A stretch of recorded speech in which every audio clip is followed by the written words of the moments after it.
கர்த்தருடைய வார்த்தைக்கு நேராய் இந்த காலையில் நம்முடைய வேதத்தை திறப்போம். 1 தீமோத்தேயு 6ஆம் அதிகாரத்துக்கு திருப்பிக் கொள்வோம். 1 தீமோத்தேயு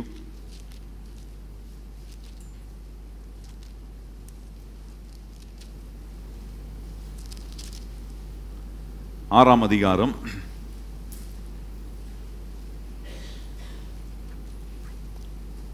17ஆம் வசனமும் 18ஆம் வசனத்தையும் நாம் இணைந்து கர்த்தருடைய வார்த்தை இந்த காலை வேளையில் நாம் வாசிக்க போகிறோம். 1 தீமோத்தேயு 6ஆம் அதிகாரம் 17, 18. 1 Timothy chapter 6 verse 17 and 18. இணைந்து வாசிப்போமா? எல்லாரும் நாம் இணைந்து வாசிப்போம். இவ்வுலகத்தில் ஐஸ்வர்யம் உள்ளவர்களாய் இருமார்ப்பான சிந்தனை உள்ளவர்களாய் இராமல் நிலையற்ற ஐஸ்வர்யத்தின் மேல் நம்பிக்கை வையாமலும் நாம் அனுபவிப்பதற்கு சகலவித நன்மைகளையும் நமக்கு சம்பூரணமாய் கொடுக்கிற ஜீவனுள்ள தேவன் மேல் நம்பிக்கை வைக்கவும் நன்மை செய்யவும் நற்கிரியைகளின் ஐஸ்வர்யவான்களாகவும் தாராளமாய் கொடுக்கிறவர்களாகவும் உதார குணம் உள்ளவர்களுமாய் இருக்கவும். 17ஆம் வசனத்தின் பின்புறத்தை நான் இந்த காலை வேளையில் உங்களுக்கு முன்பதாக வைக்க விரும்புகிறேன். அதில் சொல்லியிருக்கு பாருங்கள், நாம் அனுபவிப்பதற்கு சகலவித நன்மைகளையும் நமக்கு சம்பூரணமாய் கொடுக்கிற ஜீவனுள்ள தேவன் மேல் நம்பிக்கை வையும். இந்த காலை வேளையில் ஆண்டவர் நமக்கு சொல்ல விரும்புகிற தேவனுடைய நல்ல வார்த்தைகள், நாம் அனுபவிப்பதற்கு சகலவிதமான நற்கிரியைகளை சம்பூரணமாய் நமக்கு கொடுக்கிறவர். ஆமென். பக்கத்துல பார்த்து சொல்லுங்க, உங்களுக்கு தேவன் எல்லாவற்றையும் சம்பூரணமாய் கொடுக்கிறவர். ஆமென். யாராவது சொல்ல முடியுமா ஆண்டவர் எனக்கு எதுவுமே கொடுக்கல அப்படின்ட்டு? இங்க இருக்கக்கூடிய நாம் எல்லாரும் ஏற்றுக்கொள்ளக்கூடிய, ஒற்றுக்கொள்ளக்கூடிய, அனுபவிக்கக்கூடிய ஒன்று உண்டானால் இயேசு நமக்கு கொடுக்கக்கூடிய ஆண்டவராய் இருக்கிறார். எத்தனை பேர் ஆமென் என்று ஏற்றுக்கொள்கிறீர்கள்? ஆமென். அப்ப இந்த காலை வேளையில் ஆண்டவர் சொல்றார், நாம் அனுபவிப்பதற்கு. அந்த வார்த்தை ரொம்ப முக்கியம். தேவன் உண்டு பண்ணி வைத்திருக்கிற ஆசீர்வாதங்கள், நன்மைகள், தேவன் நமக்கு வைத்திருக்கிற எல்லா விதமான அனுகூலமான காரியங்கள் பார்த்து ரசிப்பதுக்கல்ல, நாம் அனுபவிப்பதுக்கு. பக்கத்துல பார்த்து சொல்லுங்க, நாம் அனுபவிப்பதுக்காக தேவன் எல்லாவற்றையும் நமக்காக ஏற்படுத்தி இருக்கிறார். ஆமென். நிறைய கிறிஸ்தவங்க இது நமக்கு இல்லை, அது நமக்கு இல்லை. எது நமக்கு இல்லைன்றதை நான் காட்டுறேன். எது நமக்குரியது என்பதை நாம் அறிந்து கொள்ளும் போது தேவ வார்த்தை சொல்லுங்க, நாம் இந்த பூலோகத்தில் அனுபவிப்பதற்காக சகலவற்றையும் சம்பூரணமாய் நமக்கு கொடுத்திருக்கிறார் என்று சொல்லி அந்த வார்த்தை, அந்த கொடுத்திருக்கிறார், கொடுக்கிறார், அந்த வார்த்தையை தான் இன்றைக்கு நான் முன்வைக்க விரும்புகிறேன். நம்முடைய தேவன் நம்முடைய தேவைகளில் நமக்கு அற்புதங்களை செய்கிறவர், நமக்கு காரியங்களை ஆண்டவர் நடப்பிக்கக்கூடிய தேவனாய் இருக்கிறார். வேத வசனம் சொல்லுகிறது, ஆண்டவர் சம்பூரணமாய் கொடுக்கிறவர்.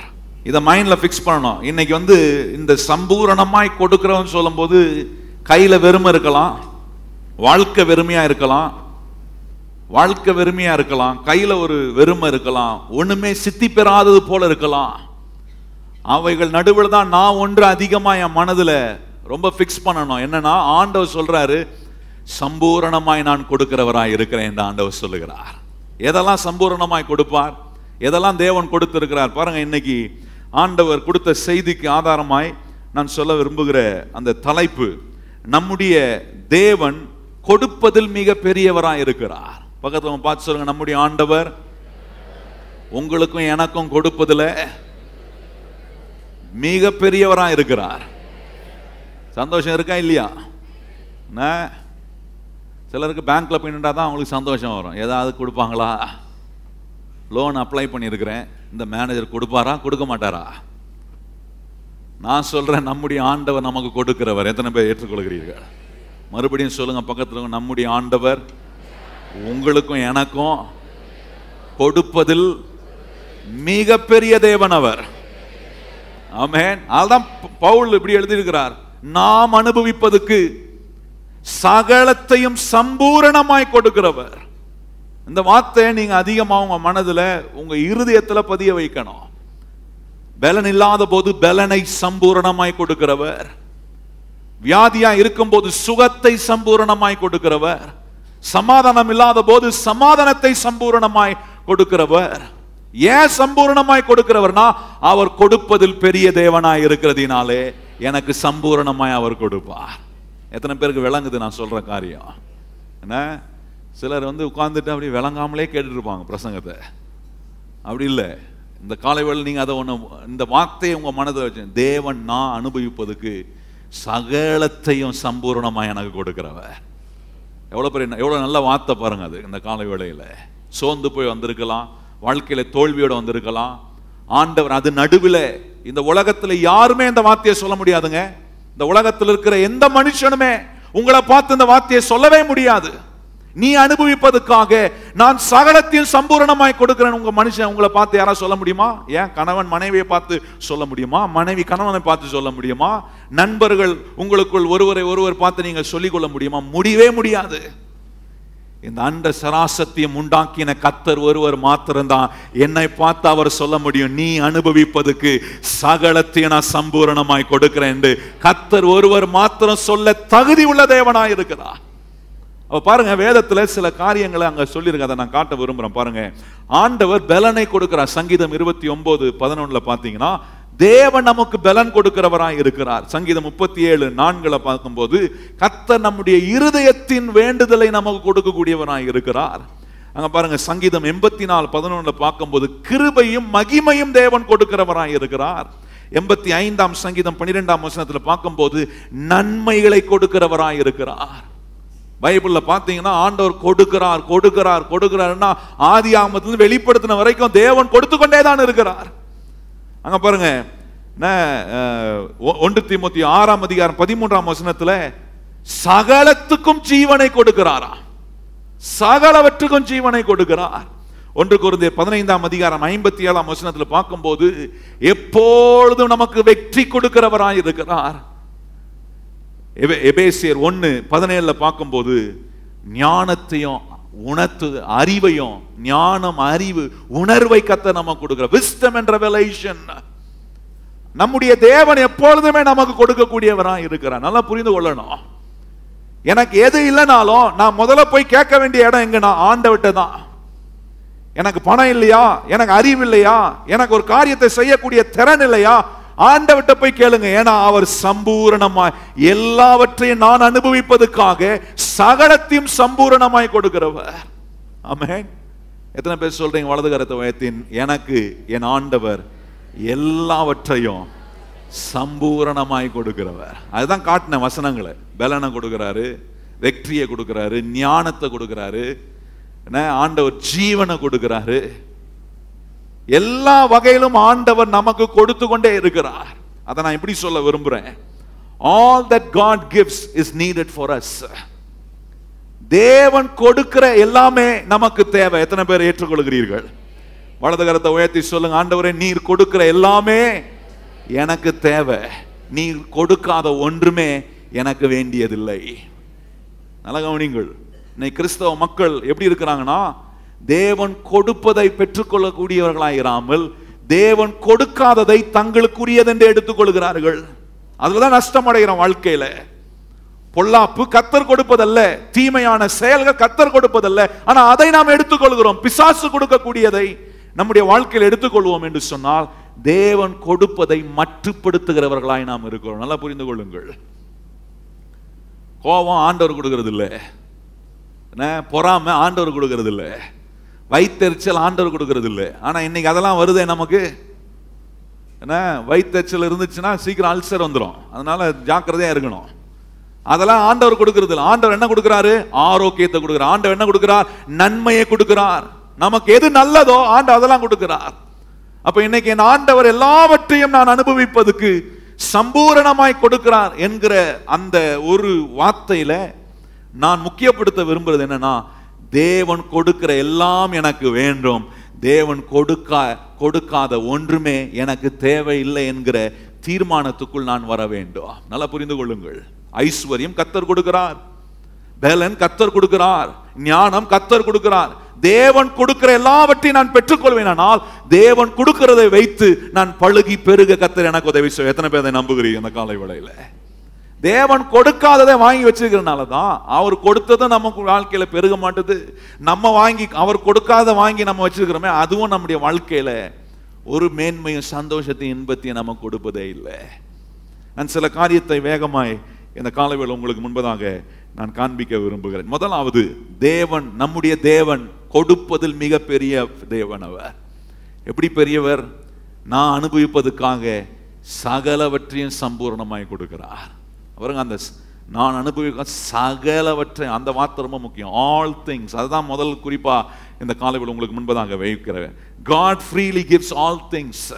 நம்முடைய தேவன் கொடுப்பதில் பெரியவர் என்பதை நம்முடைய வாழ்க்கையில் நான் எப்படி அனுபவிக்க முடியும்னா, தேவன் எப்படிப்பட்டவராக இருக்கிறார்? தேவன் சம்பூர்ணமாய் யாவற்றையும் எனக்கு கொடுக்கிறவர். ஆல், அந்த வார்த்தை எல்லாவற்றையும், யாவற்றையும் கர்த்தர் எனக்கு கொடுக்கக்கூடியவராக இருக்கிறார். பாருங்க, பிதாவாகிய தேவன் எல்லாவற்றையும் மனுக்குலத்துக்கு கொடுக்கக்கூடிய ஆண்டவராக இருக்கிறார். மனுக்குலத்துக்கு தேவன் மிக விலையேற பெற்ற ஒன்றாய் தேவன் கொடுத்தது என்ன? தேவன் நமக்கு கொடுத்திருக்கிற ரட்சிப்பு. கொஞ்சம் யோசித்து பாருங்கள். ரட்சிப்பை ஆண்டவர் கொடுத்திருக்கார். பாருங்க, எபேசியர் 2ஆம் அதிகாரத்துக்கு போவோம். சில வசனங்கள் ரொம்ப அவசியம், நம்ம வாசித்து அதுல நம்முடைய இருதயத்தை பதிய வைக்கிறது ரொம்ப அவசியமான ஒன்று. எபேசியருக்கு எடுப்போம். எபேசியர் 2ஆம் அதிகாரம், எபேசியர் 2ஆம் அதிகாரம் 8ஆம் வசனமோ 9ஆம் வசனமோ ஆண்டவர் என்ன சொல்றார் பாருங்க. தேவன் முதலாவது எப்படி நம்முடைய தேவன் கொடுப்பதில் மிக பெரியவர் என்று எப்படி காட்டுகிறார்? தேவன் சம்பூர்ணமாய் யாவற்றையும், அந்த வார்த்தை ரொம்ப முக்கியம், யாவற்றையும், ஆல் திங்ஸ். அதான் ரொம்ப இம்பார்ட்டன்ட். தேவன் பெரியவர் என்று அவர் கொடுப்பதில் அவர் பெரியவர் என்று எப்படி காட்டுறாருன்னா, அவர் சம்பூர்ணமாய் யாவற்றையும் எனக்கு கொடுக்கக்கூடிய, எனக்கு சம்பூர்ணமாய் யாவற்றையும் எனக்கு கொடுக்கிறவர். ஆமென். முதல்ல அதான் புரிஞ்சுக்கணும். தேவன் கொடுப்பதில் பெரியவர்னா என்ன? கொடுப்பதில் பெரிய, எல்லாவற்றையும் கொடுப்பதில் அவர் பெரியவர். ஆமென். பாருங்க, அதுல 8ஆம் வசனம் 9ஆம் வசனம் வாசிப்போமா? சேர்ந்து வாசிப்போம். கிருபையினாலே விசுவாசத்தை கொண்டு ரட்சிக்கப்பட்டீர்கள், இது உங்களால் உண்டானதல்ல, இது தேவனுடைய ஈவு, ஒருவனும் பெருமை பாராட்டாதபடிக்கு, இது கிரியையினால் உண்டாக அல்ல, கிரியையினால் உண்டாக அல்ல. அப்ப பாருங்க, ஆண்டவர் ஒருத்தனும் மேன்மை பாராட்டாதபடி ஆண்டவர் நமக்கு ரட்சிப்பை கொடுத்திருக்கிறார். இந்த ரட்சிப்பு தேவனால் நமக்கு கொடுக்கப்பட்டது. இதை நம்ம பெற்றுக்கொள்ளணும், இதை உதறி தள்ளக்கூடாது. இதை நம்ம பெற்றிருக்கிறோம் இந்த காலை வேளையில. பாருங்க, இன்னொரு இடத்துல ஆண்டவர் சொல்ல பாருங்க, ரோமர் 8ஆம் அதிகாரத்துக்கு திருப்போம். ரோமர் 8ஆம் அதிகாரம். யாவற்றையும் நமக்கு கொடுத்திருக்கிறார், ரட்சிப்பை கொடுத்திருக்கிறார். ரட்சிப்போட எல்லாவற்றையும் நமக்கு ஆண்டவர் கொடுத்திருக்கிறார். அதுதான் இந்த வசனங்களை உங்களுக்கு காண்பீங்க. ரோமர் 8:32 பாருங்க, யாவற்றையும், அந்த வார்த்தை ரொம்ப முக்கியம். தேவன் கொடுப்பதில் பெரியவர் என்பதின் முதல் காரியம் சகலத்தையும், யாவற்றையும் சம்பூரணமாய் எனக்கு கொடுக்கக்கூடிய ஆண்டவராய் அவர் இருக்கிறார். வாசிப்போமா? ரோமர் 8:32 வசனத்தை நாம் இணைந்து வாசிப்போம் எல்லாரும். தம்முடைய சொந்த குமாரன் என்றும் பாராமல் நாம் எல்லாருக்காக அவரை ஒப்பு கொடுத்தவர், அவரோடு கூட மற்ற எல்லாவற்றையும் நமக்கு அருளாதிருப்பது எப்படி? எல்லாவற்றையும் அருளாமல் இருப்பது எப்படி? அது ரொம்ப முக்கியமானது. என்னன்னா, யாவற்றையும் நமக்கு கொடுக்கிறார். அப்படின்னா வெறும் ஆவிக்குரிய ஒரு காரியத்தை மாத்திரம் அல்ல, பரலோகத்தின் காரியத்தை மாத்திரம் அல்ல, தேவன் எனக்கு எவ்வளவு ஆயுசு நாட்களை இந்த பூலோகத்தில் தேவன் எனக்கு கொடுத்திருக்கிறாரோ, நான் வாழ்கிற நாட்கள் எல்லாம் எனக்கு எல்லாவற்றையும் கொடுக்க போகிறவர் அவர் மாத்திரமே. ஆமென். நல்லா கவனித்து பாருங்க. அதுல இங்க பவுல் சொல்லம் எப்படி சொல்றாருன்னா, இந்த வசனத்தை எப்படி பார்க்கணும்னா, தேவன் தம்முடைய சொந்த குமாரன் என்று பாராமல், அப்படின்னா தேவனுக்கு, பிதாவாகிய தேவனுக்கு தம்முடைய குமாரனை காட்டிலும் மிக பிரஷியஸான ஒன்றுமே இந்த உலகத்தில் கிடையாது.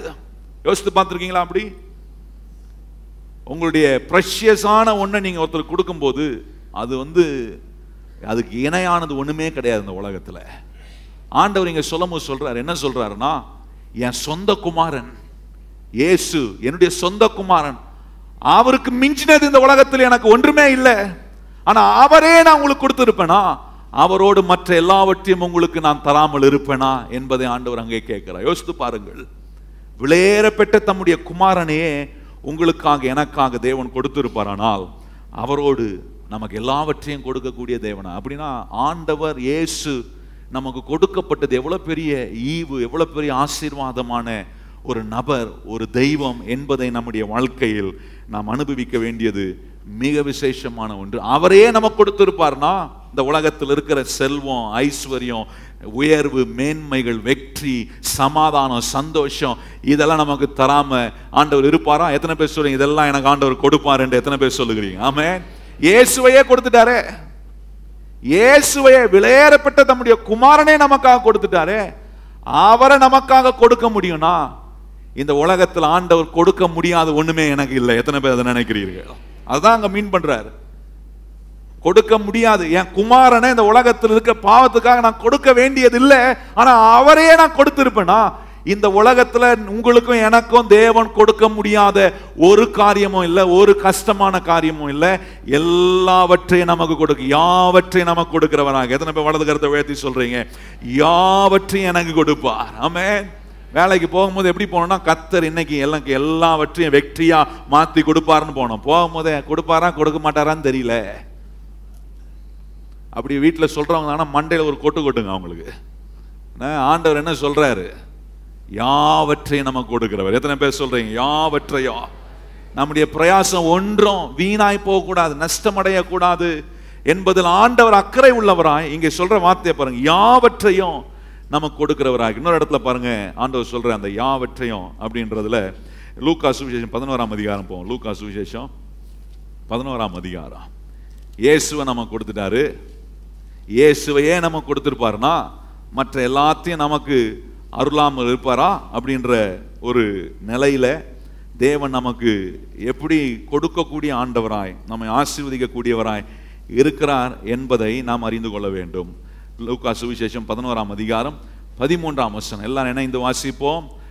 பொல்லாதவர்களாகிய நீங்கள் உங்கள் பிள்ளைகளுக்கு நல்ல ஈவுகளை கொடுக்க அறிந்திருக்கும் போது பரமபிதா ஆனவர் தம்மிடத்தில் வேண்டிக் கொள்கிறவர்களுக்கு பரிசுத்த ஆவியை கொடுப்பது அதிக நிச்சயம் அல்லவா என்றார். பாருங்க என்ன சொல்றாரு? எதெல்லாம் கொடுத்திருக்கிறாரு? எல்லாவற்றையும் இயேசுவை நமக்கு கொடுத்திருக்கிறார்.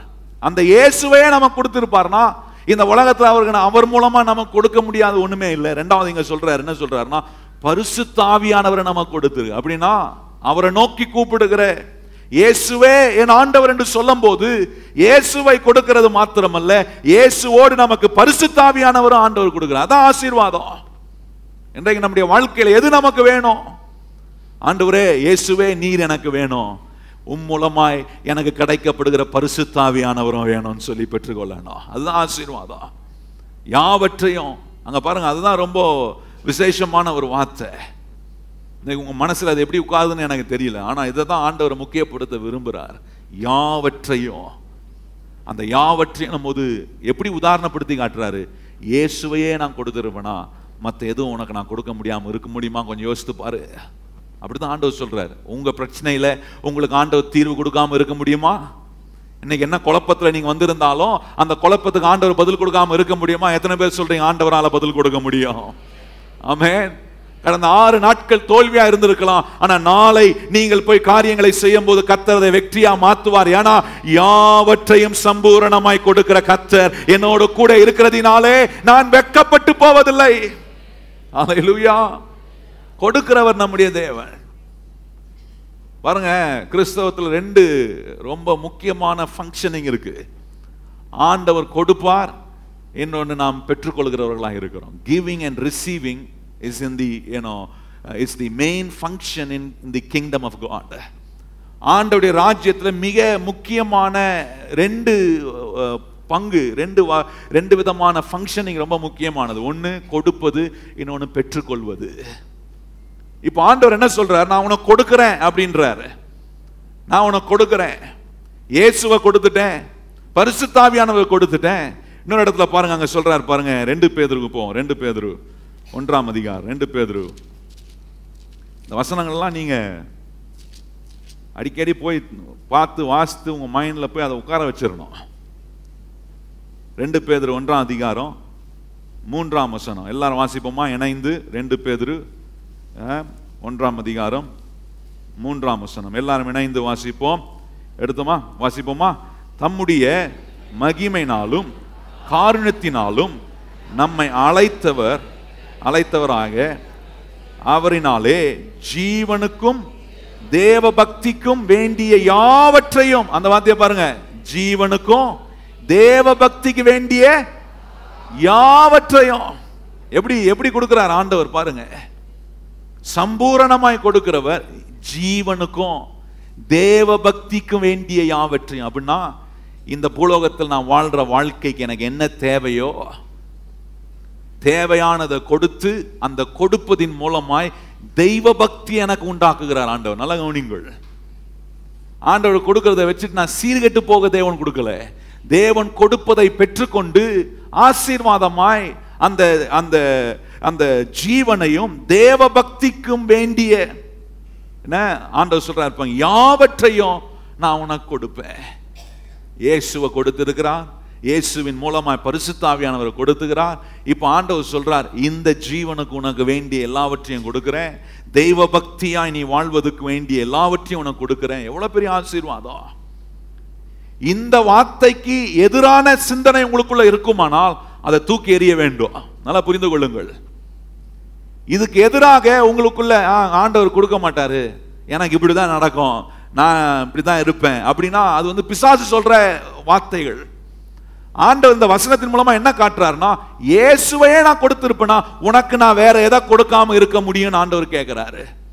இயேசுவோட பரிசுத்த ஆவியானவர் கொடுத்திருக்கிறேன். இந்த ஜீவனுக்கு வேண்டிய யாவற்றையும் கொடுத்திருக்கிறேன். இந்த ஜீவனை வைத்திருக்கிற நீ இந்த பூலோகத்தில் வாழும் போது தெய்வ பக்தியா வாழ வேண்டிய எல்லாவற்றையான அனுகூலமான சத்திய வசனங்களை நான் கொடுத்திருக்கிறேன். உபதேசத்தை கர்த்தர் நமக்கு கொடுக்கிறாரு. யோசித்து பார்த்திருக்கீங்களா? இன்னைக்காவது கர்த்தருடைய சமூகத்துக்கு வருவது எவ்வளவு பெரிய ஆசீர்வாதம். இங்க வரும்போது தெய்வ பக்திக்கு ஏதுவான உபதேசங்களை, ஆலோசனைகளை கர்த்தர் நமக்கு கொடுக்கிறார். இது ஒரு பெரிய ஆசீர்வாதங்க. இதை பெறாத அநேகர் வாழ்க்கையில இருளடைந்து போய் அவர்கள் தோல்வியிலும் துன்பத்திலும் இருக்கிறார்கள். ஆனால் இன்றைக்கு நாம் வாழ்க்கையில இருள் வந்தாலும், வாழ்க்கையில தோல்வி வந்தாலும் மறுபடியும் அந்த இருளை வெளிச்சமாக்க, தோல்வியை வெற்றியாய் மாற்ற ஆண்டவர் தெய்வ பக்திக்கு ஏதுவான போதனையை இன்றைக்கு நமக்கு கொடுத்து கொண்டிருக்கிறார் என்று சொல்ல எத்தனை பிள்ளைகள் கரங்களை உயர்த்தி ஆண்டவருக்கு நன்றி சொல்ல விரும்புகிறீர்கள்? ஆமென். அப்படி பார்க்கணும். நம்மள கட்சிகள் இருக்கிற நம்ம எவ்வளவு விலையேறப்பட்டவங்களா நம்மளை பார்க்கணும். என்னன்னா, இந்த அற்புதமான சத்திய வசனத்தினுடைய போதனை கிடைக்காத எத்தனையோ பேர் வெளியே இருக்கிறார்களே. இயேசுவை என் தெய்வமா வச்சிருக்கிறேன். பரிசுத்த ஆவியானவர் எனக்குள்ள இருக்கிறாரு. அந்த பரிசுத்த ஆவியானவர் எனக்கு ஜீவனை இந்த உலகத்தில் கொடுக்கிறாரு. இயேசு எனக்கு வாழ்க்கையை கொடுக்கிறாரு. வாழ்க்கையை மாத்திரம் அல்ல, அந்த வாழ்க்கை பிறரால் ரசிக்கப்படக்கூடிய, பிறரால் மதிக்கக்கூடிய வகையில தெய்வ பக்தி உண்டான குணங்களை கர்த்தர் எனக்கு கொடுக்கிறாரு. இதுக்கு முரம்பாய் என் ஜீவியம், என் வாழ்க்கை இருக்கணும். அதை சரிப்படுத்தணும். நல்லா புரிந்து கொள்ளுங்கள். சத்திய வசனத்தை, தெய்வ பக்தியான குணத்தை உண்டு பண்ணக்கூடிய சத்திய வசனத்தை கேட்டுட்டு இன்னும் மூர்க்கனாய், இன்னும் கோவக்காரனாய், இன்னும் அப்படியே படன்னு பேசக்கூடியவனா, எரிஞ்சு பேசக்கூடியவனா, நெகட்டிவா பேசக்கூடியவனா இருப்பேன்னா என்னன்னா, இந்த சத்திய வசனத்துக்கு உரிய ஆசீர்வாதத்துக்கு நேரம் என் வாழ்க்கையை நடத்தல என்பதுதான் அடையாளம். எனக்கு நல்லா தெரியும். இங்கே உட்காந்து நல்லா இங்கே உட்காரும் போது அப்படியே நம்மளாம் பார்த்தாங்கன்னா இவங்களா அப்படின்ற மாதிரி சொல்லுவாங்க. வீட்டுக்கு போனாதான் ஒவ்வொருத்தருடைய சுயரூபம் தெரியும். கல்யாணம் பண்ணும்போது சொல்லுவாங்க பார்த்தீங்களா, இன்னைக்கு பார்க்கும்போது மாப்பிள்ளை ரொம்ப நல்லா இருக்கிறாரு, பொண்ணு பார்க்க ரொம்ப நல்லா இருக்கு, ஆனால் உண்மையான மாப்பிள்ளை உண்மையான பொண்ணு கூடி வாழும் போது தான் தெரியும். அது மாதிரி சர்ச்சைக்கு வரும்போது நம்மளை பார்க்கும் போதெல்லாம் தேவதூதர்கள் போல தான் இருக்கு. பக்கத்தில் உங்களை பாருங்களேன் எப்படி இருக்கிறாங்கன்னு. சில தேவதூதர் மாதிரி கண்ணை மூட்டு மேலே இருப்பாங்க. அப்படியே அந்த தேவதூதர்களை மாற்ற முடியாது. அது அவங்களுக்கு கொடுத்த தேவன் கொடுத்த ஒரு பெரிய கிருபை. ஆனால் வீட்டுக்கு போகும்போது நம்ம எப்படி இருக்கிறோம், பிரச்சனை வரும்போது எப்படி இருக்கிறோம், பேச்சு எப்படி இருக்கு, நம்முடைய செயல் எப்படி இருக்கு. இன்னைக்கு ஆண்டவர் சொல்ற, இந்த முதல் குறிப்புக்கு மாறாக என் வாழ்க்கையில, என் எண்ணத்துல, என் உணர்வுல ஏதாவது மாற்று கருத்து இருக்குமானால் தேவன் வைத்திருக்கிற வழிமுறைக்கு ஏதுவா என் வாழ்க்கையை அமைக்க வேண்டும். நல்லா கவனிங்கள். இந்த வசனத்தை உங்களுக்கு ஆண்டோடைய சமூகத்திலிருந்து காத்து, இதை தான் ஆண்டவர் போதிக்க சொல்றார். ஒரு சில வாரங்களா இதை தொடர்ந்து அப்படியே ஒரு தொடர்பாய் நான் போதிட்டு வருகிறேன். ஆசீர்வாதம் சாபத்தை குறித்து பேசினேன். அதுக்கு பிறகு நம்முடைய வாழ்க்கையில் குறைவு வரும்போது எப்படி அறுவடை செய்யலாம் என்பதை போதித்தேன். இன்றைக்கு ஆண்டவர் இன்னைக்கு உங்களை பார்த்து சொல்றார், நம்முடைய தேவன், நாம் ஆராதிக்கிற நம்முடைய ஆண்டவர் கொடுப்பதில் மிக பெரியவராய் இருக்கிறார். அவர் எப்படி கொடுக்கிறார்? சம்பூரணமாய் யாவற்றையும் நமக்கு கொடுக்கிறார். அந்த யாவற்றையும் என்று சொல்லும் போது இயேசுவையே, இயேசுவோடு பரிசுத்தாவியானவரே ஏன் நமக்கு கொடுத்திருப்பாருன்னா, நமக்கு ஜீவனையும் கொடுத்திருக்கிறாரு. ஜீவனையும் கொடுத்தது மாத்திரம் இல்ல, தெய்வ பக்திக்குண்டான வகையில் நாம் வாழக்கூடிய எல்லாவற்றையும் நமக்கு கொடுக்கிறார். இவ்வளவு கொடுத்துட்டு இந்த உலகத்துல கர்த்தர் ஆசீர்வாதமா இருக்காம விட்டுருவாரா? கொஞ்சம் யோசித்து பாருங்க. அப்ப இவ்வளத்தையும் கொடுத்து நான் ஆசீர்வாதமா இல்லைன்னு சொன்னா எதை காண்பிக்குதுன்னா, தேவன் கொடுக்கிறதை நான் பெற்றுக்கொள்ளல, நான் வேற எதையும் என் வாழ்க்கையில வச்சிருக்கேன்னு அர்த்தம். All that God gives should be yours. தேவன் எதெல்லாம் கொடுக்கிறாரோ அதெல்லாம் நான் வாங்கிக்கணும். இப்போ என்ன கொடுக்குறாரு? இயேசுவை கொடுத்துருக்காரு, வாங்கியிருக்கிறேன். பரிசுத்தாவியை கொடுத்துருக்காரு, வாங்கியிருக்கிறேன். அவர் எனக்கு ஜீவனை கொடுத்துருக்கிறார், வாங்கியிருக்கிறேன். தெய்வ பக்திக்கு ஏதுவான வாழ்க்கையை வாழ எனக்கு சத்தியத்தை கொடுக்கிறார், வாங்கிக்கிறேன். இப்போ இந்த வாங்கினதை வைத்து நான் எப்படி வாழணும்னா, அதுக்கு ஏதுவாய், அந்த வார்த்தைக்கு ஏதுவாய், அந்த ஜீவியத்துக்கு ஏதுவாய், இயேசு கிறிஸ்து எனக்குள்ள இருக்கிறார் என்பதுக்கு ஏதுவாய் நான் வாழ்ந்து காட்ட வேண்டும். ரெண்டாவது பாருங்க, தேவன் கொடுப்பதில் மிக பெரியவராய் இருக்கிறார் என்பது முதல் காண்பித்தேன். சம்பூரணமாய் யாவற்றையும் நமக்கு கொடுக்கிறவர். ரெண்டாவது, தேவன் கொடுப்பதில் மிக பெரியவர் என்பதில் நாம கண்டுபிடிக்கக்கூடிய, நம்முடைய வாழ்க்கையில் அபியாசப்படுத்தக்கூடிய ரெண்டாவது காரியம் என்னன்னா, ஆண்டவர் சொல்றாரு, God wants you to be like him.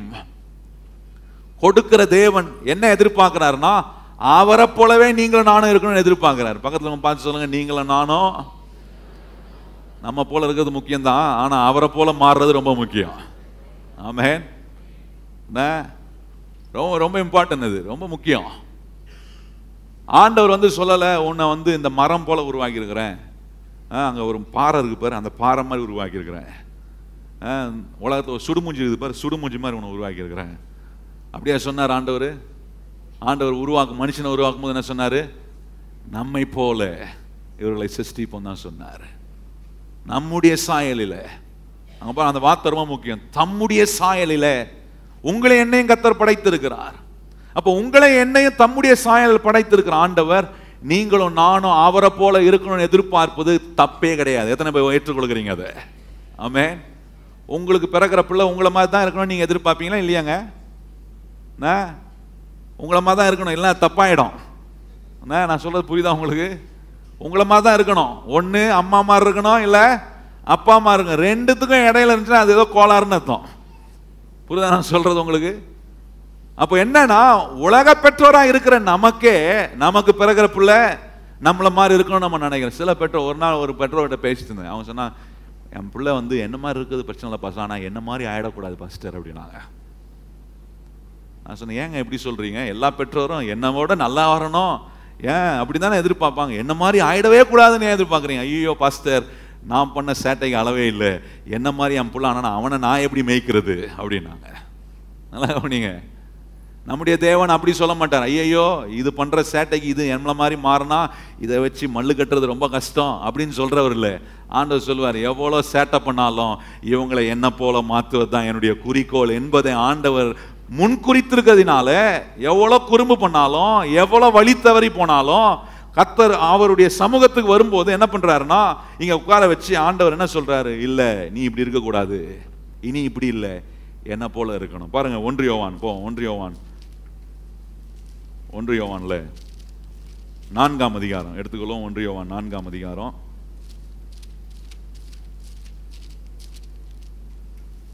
17ஆம் வசனம். எல்லாரும் இணைந்து வாசிப்போமா?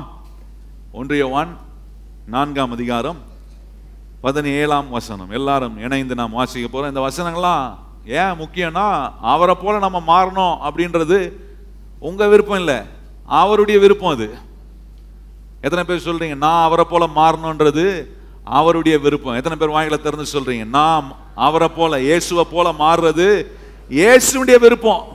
ஆமென். முதல்ல அங்க ஆரம்பிக்கணும் விருப்பம், அப்பதான் நமக்கு விருப்பம் வரும். அங்க அவருக்கு விருப்பம் இல்லாத நம்ம இங்க செஞ்சா வரவே வராது. அதான் நான் சொன்ன பாருங்க ஆரம்பத்துல, அவரிடத்திலிருந்து வருகிற எல்லாத்தையும் நம்ம என்ன பண்ணிக்கணும்? வாங்கிக்கணும். அவற்றிலிருந்து என்ன வருது? உங்களை அவரை போல மாத்தணும்னு அவர் நினைக்கிறார். அதை நான் வாங்கிக்கிட்டேன்னா என் வாழ்க்கை அவரை போல மாறும். வாசிப்போமா? 17ஆம் வசனத்தை வாசிப்போம். நியாய தீர்ப்பு நாளிலே நாம் தைரியனுடன் இருக்கத்தக்கதாக அன்பு நம்மிடத்தில் பூரணப்படுகிறது. ஏனென்றால் அவர் இருக்கிற பிரகாரமாக நாமும் இவ்வுலகத்தில் இருக்கிறோம். அந்த வார்த்தை பாருங்க, யோவான் எப்படி சொல்ற பாருங்க, நாமும் இந்த உலகத்துல அவரை போல இருக்கிறோம். ரொம்ப விசுவாசமா சொல்றாரு. ஏன்னா அந்த வசனம் உள்ள போயிடுச்சுன்னா அவரை போல மாறிடுவோம்னு அவருக்கு தெரியும். நியாய தீர்ப்புனால நமக்கு தைரியம் இருக்கணும். என்ன தைரியம் இருக்கணும்னா, ஆண்டவர் சிங்காசனத்தில் உட்கார்ந்து நியாயம் தீர்க்கும் போது நான் கைவிடப்பட முடியாது. ஏன்னா இயேசு என்னுடைய ஆண்டவர், பரிசுத்த ஆவி எனக்குள்ள இருக்கிறார், சத்திய வசனங்கள் எனக்குள்ள இருக்கிறது. அந்த வசனங்கள் என்னை தேவனுடைய திவ்ய குணத்துக்கு ஏதுவாய் நடத்தி என்னை அவரை போல மாத்துது. ஆமென். அதான் இங்க சொல்றார், நான் அவரை போல இருக்கிறேன். அப்போ இன்னைக்கு கொஞ்சம் உட்கார்ந்து பார்க்கணும், அவரை போல இருக்கிறோம்னா எப்படி அவரை போல இருக்கிறது? கொஞ்சம் நம்முடைய மனதை ஆண்டவர் இந்த வசனத்துக்கு நேரா கொஞ்சம் ஆராய தேவன் விரும்புகிறார். பாருங்க, God literally envisions you like him. அவர் எப்படி பார்க்குறார்? உங்களை அவரை போலவே பார்க்குறாருங்க. இன்னைக்கு அந்த ஒரு 2 நாள் உட்காந்து இந்த வார்த்தை நான் யோசித்த போது நான் ஆச்சரியப்பட்டேன். என்னன்னா, ஒவ்வொரு முறையும் நான் எதை செஞ்சாலும் என்ன ஆண்டவர் அவரை போலவே பார்க்குறாரு. ஒரு தப்பு செய்யும் போதும் ஆண்டவர் இந்த உணர்வை தான் நம்ம கொடுக்க விரும்புகிறாரு. என்ன உணர்வு கொடுக்க விரும்புகிறாருன்னா, நீ எதை செஞ்சாலும் கர்த்தர் அவரை போலவே உன்னை பார்க்குறாரு.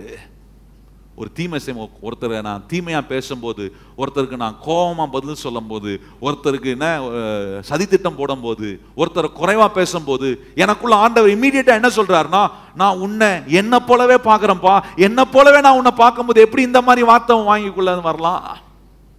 யோசித்து பார்த்துருக்கீங்களா? அடுத்த முறை சண்டை போடும்போது உங்களுக்கு என்ன வரணும்னா, புருஷனோட மனைவியோட சண்டை போடும்போது உங்களுக்கு என்ன வரணும்னா, ஆண்டவர் உங்களையும் என்னையும் அவரை போலவே பார்க்குறாரு. இந்த எண்ணம் வந்துருச்சுன்னா சண்டை நின்றோம். சிலர் இந்த எண்ணம் வந்தாலும் உமக்கு வேற வேலை இல்லை ஆண்டவர், நான் சண்டை போட்டு உங்ககிட்ட நான் டீல் பண்ணுறேன் ஆண்டவர்ன்ட்டு சண்டை போடுவாங்க. அப்படிப்பட்ட மேதாவி கிறிஸ்தவங்களாம் இருப்பாங்க, அவங்கள ஒன்றும் பண்ண முடியாது. ஆனால் இங்கே ஆண்டவர் என்ன சொல்கிறாருன்னா, உங்களை என்னையும் அவரை போல மாத்துறதுல ஆண்டவர் ரொம்ப கவனம். அதுதான் இங்கே யோவான் 17 நாம் வாசித்தோம். அவர் இருக்கிற பிரகாரமாகவே, அந்த வார்த்தை ரொம்ப முக்கியம். அவர் இருக்கிற பிரகாரமாகவே, எல்லாரும் சொல்லுவோம், அவர் இருக்கிற பிரகாரமாகவே நாமும் இந்த பூலோகத்தில் இருக்கிறோம், இந்த உலகத்தில் இருக்கிறோம். அவர் இருக்கிற பிரகாரமாகவே. ஆண்டவர் யாரையுமே உதாரணப்படுத்தல, தம்மையே உதாரணப்படுத்தி காட்டுறார். நான் எப்படி இருக்கிறேனோ அப்படியே நீ இருக்கணும். பாருங்க, மனுஷன் பாவம் செஞ்ச உடனே தேவ சாயல் இழந்து போனான். பாவம் செஞ்ச உடனே எல்லாரும் பாவம் செய்து தேவ மகிமையை அற்று போனவர்களாய் மாறினோம் என்று ரோமர் 3ஆம் அதிகாரம் அங்கே 23ஆம் வசனம் சொல்லி இருக்குது. தேவ மகிமை இழந்து போனோம். அப்ப இந்த தேவ சாயல் நமக்கு மறுபடியும் உண்டாவதுக்கு இயேசுநாதரை நம் தெய்வமா ஏற்றுக்கொண்டு பரிசுத்த ஆவியானவர் நமக்குள்ள இருந்து இன்னைக்கு நம்ம கேட்கிற அந்த சத்திய வசனங்கள் நம்மளை என்ன பண்ணுதுன்னா, அவரை போல நம்மளை மாத்துது. நல்லா கவனித்து பாருங்க. ஆண்டவர் நம்மளை அவரை போல மாத்துறதுல முக்கியப்படுத்துற ஒரு காரியத்தை நான் உங்களுக்கு சொல்ல விரும்புறேன். அது உங்களுக்கு பிடிக்குதோ பிடிக்கலையோ, இப்படிதான் ஆண்டவர் செய்ய வைப்பார். நல்லா கவனிங்கள். என்ன அவரை போல மாறுறது? அதான் முதல்ல காண்பித்தம் பாருங்க. நம்முடைய தேவன் என்ன சம்பூரணமாய் யாவற்றையும் நமக்கு கொடுக்கிறவர். இப்ப கொடுக்கக்கூடிய ஆண்டவர் உங்களை என்னை அவரை போல மாத்ததுக்கு என்ன பண்றாருன்னா, உங்களை என்ன புரிய வைக்க விரும்புறாருன்னா, அவர் எப்படி கொடுக்கிறாரோ அதே போல நீங்களும் கொடுக்கக்கூடியவங்களா மாறணும்ன்றாரு. நல்லா கவனிங்கள். அவர் என்ன பண்றாரு? எத்தனை பேர் சொல்றீங்க ஆண்டவர் எல்லாத்தையும் கொடுக்கிறாருன்னு? வலது கரத்தை உயர்த்தி சொல்லுங்க பார்ப்போம். ஆண்டவர் எல்லாவற்றையும் கொடுக்கிறாரு. இப்போ ஆண்டவர் நம்மளை என்ன சொல்றாரு? அவரை போல கொடுக்கக்கூடியவங்களா மாறணும். சீஷர் இடத்துல ஆண்டவர் அதிகமா வலியுறுத்தி சொன்ன ஒரு வார்த்தை என்னன்னா, அங்க பாருங்க, லூகாஸ் 6ஆம் அதிகாரம் 30ஆம் வசனத்துல பாத்தீங்கன்னா, கான்ஸ்டன்டா அவர் ஒரு காரியத்தை சீஷர்களுக்கு அப்படியே அர்ஜ் பண்ணிட்டே இருந்தார். அவர்களை அதை செய்யும்படி அவர்களை துரிதப்படுத்திட்டே இருந்தார். என்னன்னா, கொடுக்கக்கூடிய ஒரு செயலை அவளுக்குள்ள இருந்து துரிதப்படுத்தி கொண்டே இருந்தார். லூகாஸ் 6ஆம் அதிகாரம் 30ஆம் வசனம் பாத்தீங்கன்னா, ஆண்டவர் சொல்றார், கேட்கிற எவனுக்கும் கொடு அப்படின்றாரு. இன்னொரு இடத்துல பாருங்க, மத்தேயு 10ஆம் அதிகாரம் 8ஆம் வசனத்துல பார்க்கும்போது, இலவசமாய் பெற்றுக்கொண்டீர்கள், இலவசமாய் கொடுங்கள். அங்க பாருங்க, ஆண்டவர் சொல்றார், இலவசமா பெற்றுக்கொண்டீர்கள், இலவசமாய் கொடுங்கள். லூகாஸ் 9ஆம் அதிகாரம் 13ஆம் வசனத்துல அங்க சொல்றாரு, அங்கே ஜனங்களுக்கு ஆகாரத்தை கொடுங்கள். போஜனம் கொடுங்கள் அவர்களுக்கு. அங்க சொல்றாரு லூக்கா 6:38 சொல்றார், கொடுங்கள் அப்பொழுது உங்களுக்கு கொடுக்கப்படும். மார்க் சுவிசேஷம் 14:7 சொல்றார், தரித்திரருக்கு கொடுங்கள். பாருங்க ஆண்டவர் எதெல்லாம் சொல்றாரு பாருங்க கொடுக்கிறதுல. சீஷர்களை இந்த பகுதியில் நீங்க வாசிக்கும் போது ஆண்டவர் என்ன பண்றாருன்னா அவங்கள கொடுங்க கொடுங்க, அவரை போல கொடுக்கக்கூடியவர்களை அவரை மாத்துறாரு, அவர்களை ஆண்டவர் மாத்துறாரு. அதனால நீங்க கொடுப்பதில் இருக்கிற ஆசீர்வாதத்தை நாம் அறிந்து கொண்டால்தான் நம்முடைய வாழ்க்கையில் பெருக்கமோ உயர்வோ மேன்மையோ சந்தோஷமோ இன்பமோ நமக்கு வரும். ஆண்டவர் கொடுத்ததுனால தான் இன்னைக்கு நானும் சந்தோஷமா இருக்கிறோம். எத்தனை பேர் ஆமென் ஏற்றுக்கொள்கிறீர்கள்? இயேசுநாதர் தேவன் தம்முடைய சொந்த குமாரனை கொடுக்காம இருந்திருந்தால் நமக்கு சந்தோஷம் இல்லை, நமக்கு சமாதானம் இல்லை. ஆனா இங்க வேதம் சொல்லுகிறது, ஆண்டவர் கொடுத்ததினாலே அவர் நம்மை அவரை போல மாத்துறதுல முக்கியப்படுத்த விரும்புற காரியம் என்னன்னா, நீங்களும் நானும் அவரை போலவே கொடுக்கிறவர்களா இருக்கணும். பாருங்க, நமக்கு ஆண்டவர் எல்லாவற்றையும் கொடுக்கிறாருன்னா ரொம்ப சந்தோஷமா, மூஞ்செல்லாம் அப்படியே பிரைட் ஆகிடும். நீங்கள் அவரை போல கொடுக்கணும்னா மூஞ்செல்லாம் சுருக்கிறோம். அது சத்தியத்துக்கு புறம்பான செயல். நல்லா கவனிங்கள். நான் பேசுறது கர்த்தருடைய வசனத்திலிருந்து பேசுகிறேன், என் சொந்த கருத்தை நான் பேசலை. ஆண்டவர் என்ன எப்படி கொடுப்பதில் அவர் மகிழ்ச்சியாக இருந்தாரோ அதே மகிழ்ச்சியை நீங்களும் நானும் கொடுப்பதிலும் தேவன் நமக்குள் உண்டாக்க தான் கர்த்தர் விரும்புகிறார். பாருங்க, இயேசுநாதர் யோவான் 10:10 திருடன் திருடவும் அழிக்கவும் கொலை பண்ணவும் வருகிறான், நானோ ஜீவன் உங்களுக்குள் அந்த ஜீவன் பரிபூரணமா இருக்க வந்தேன். அப்படின்னா உங்களுடைய ஜீவன் பரிபூரணமா இருக்க, சம்பூரணமா இருக்க, நீங்கள் நிறைவுடன் இருக்க என் ஜீவனை நான் உங்களுக்கு கொடுக்க வந்தேன். அந்த கொடுத்ததின் விளைவு என்ன? இன்றைக்கு நமக்கு நித்திய ஜீவனை ஆண்டவர் நமக்கு பெற்றுக் கொடுத்திருக்கிறார். எல்லா இடத்திலும் இயேசுநாதர் என்ன இந்த பூலோகத்தில் 2000 ஆண்டுகளுக்கு முன்பதாக வாழ்ந்த போது கொடுக்கக்கூடிய he was giving and continually giving, கொடுத்து கொண்டே இருந்தார். நல்லா கவனிங்க, இந்த சத்தியத்தை கேட்கணும். உங்க காதை திறந்து உங்க மனசை ஆண்டவர் பேசுற வசனத்துக்கு நேரா வைக்கணும். இது எனக்கு இல்லை, இது எனக்கு பிடிக்கல அப்படின்னு புறம்பே தள்ள முடியாது. எந்த வசனமோ ஆண்டவர் சொல்ற எந்த வசனமும் உங்களுக்கு பிடிக்குதோ பிடிக்கலையோ கேட்டு அதை உங்க வாழ்க்கையில் அபியாசப்படுத்தும் போது அதுக்குண்டான பிரதிபலனை உங்க வாழ்வில் அனுபவிப்பீர்கள். ஆண்டவர் சொல்றாரு பாருங்க, இயேசுநாதர் தம்முடைய ஜீவனை உங்களுக்குள் பரிபூர்ணமாய் இருக்கும்படி கொடுத்தார். எவ்வளவு அக்கறை உள்ள ஆண்டவர், கொஞ்சம் யோசித்து பாருங்க. நம்முடைய ஆண்டவர் நமக்குள்ள அந்த ஜீவன் பரிபூர்ணமா இருக்கணும், நாம் அந்த நிறைவுடன் இருக்க வேண்டும் என்று ஆண்டவர் விரும்புகிறார். பாருங்க, ஆண்டவர் இந்த குணாதிசயத்தை நீங்களும் நானும் பெற்றுக்கொள்ள வேண்டும் என்றே ஆண்டவர் விரும்புகிறார். இந்த கேரக்டரிஸ்டிக்கை நம்முடைய லைஃப்ல நம்ம அப்ளை பண்ணணும்னு ஆண்டவர் விரும்புகிறாரு. அவர் இந்த பூலோகத்தில் வாழ்ந்த போது எல்லா இடத்திலும் in all the realm that he was living 2000 years back ago, he was giving, கொடுத்து கொண்டே இருந்தார். எல்லா பகுதியிலும் அவர் கொடுக்கக்கூடியவர். பாருங்க, துக்கத்தோட வந்தாங்க, பாரத்தோட வந்தாங்க, அவங்களுக்கு லகுவான இருதயத்தை கொடுக்கிறாரு. பசியோட வந்தாங்க, அவங்களுக்கு என்ன கொடுக்கிறாரு?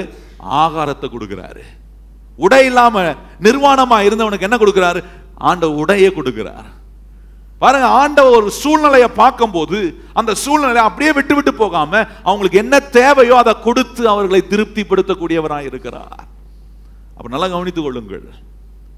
அப்போ ஆண்டவர் இன்னைக்கு நமக்கு சொல்ற காரியம், அவரை போல நம்ம இருக்கணும்னா ஆண்டவர் எப்படி ஒரு சூழ்நிலையில ஒரு காரியத்தை டீல் பண்ணும்போது அந்த சூழ்நிலை இருக்கிறவர்களுக்கு எப்படி கொடுத்தாரோ அதே போல நம்முடைய வாழ்வில் நாம் ஆசீர்வதிக்கப்பட நம்மை கொடுக்க வைக்கக்கூடிய ஆண்டவராய் அவர் செயல்பட விரும்புகிறார். அதான் பெரிய ஆசீர்வாதம். நான் உண்மையா கர்த்தருக்கு கொடுப்பேனா ஒரு நாள் எனக்கு சம்பூரணமா எல்லாம் இருக்க கர்த்தர் எனக்கு உதவி செய்வார். எத்தனை பேர் நம்புறீங்க நான் சொல்ற வார்த்தையை? நான் உண்மையா கர்த்தருக்கு கொடுப்பேனா? ஏன் உண்மையா கொடுக்கிறேன்னா அவருடைய விருப்பம் என்ன, அவர் என்ன கொடுக்கிறாரு. என்னை பார்த்து இன்னைக்கு சொல்ற, நீ என்ன போலவே இருக்கணும்பா, நான் எப்படி இருக்கிறேன்னு அப்படியே இருக்கணும். அவர் இருக்கிற பிரகாரமாகவே. அப்ப ஆண்டவர் இருக்கிற பிரகாரம் என்ன கொடுக்கிற ஒரு ரீதியில் இருக்கிறாரு. அப்ப நானும் அந்த ரீதியில் மாறதான் ஆண்டவர் இந்த சத்தியத்தை எனக்கு போதிக்கிறாரு. நான் கொடுக்கிறதுல உண்மையா இருக்கும் போது ஒரு நாள் வரும், கண்டிப்பா. நல்லா கவனிங்கள், ஒரு நாள் வரும். இன்னைக்கு நம்முடைய குறைவிலிருந்து கொடுத்து கொண்டு இருக்கலாம், ஆனா நான் கொடுப்பதுல உண்மையா இருப்பேனா ஒரு நாள் ஆண்டவர் நிறைவாக்குற சம்பூர்வத்தின் தேவ வல்லமை என்னுடைய பொருளாதாரத்தில், என்னுடைய காரியத்தினுடைய முயற்சியில் தேவன் நிரப்ப ஆரம்பிக்கும் போது என் நிறைவிலிருந்து மனப்பூர்வமாய் சந்தோஷமாய் தேவனுடைய வேலைக்காக என்னை சுற்றி இருக்கிறவர்களுக்கு, என் குடும்பத்துக்கு, நான் வேலை செய்கிற இடத்துல நான் கொடுக்கக்கூடிய ஒரு ரீதியில கர்த்தர் என்னை சம்பூரணமாய் ஆக்க என்னை பலப்படுத்துவார்.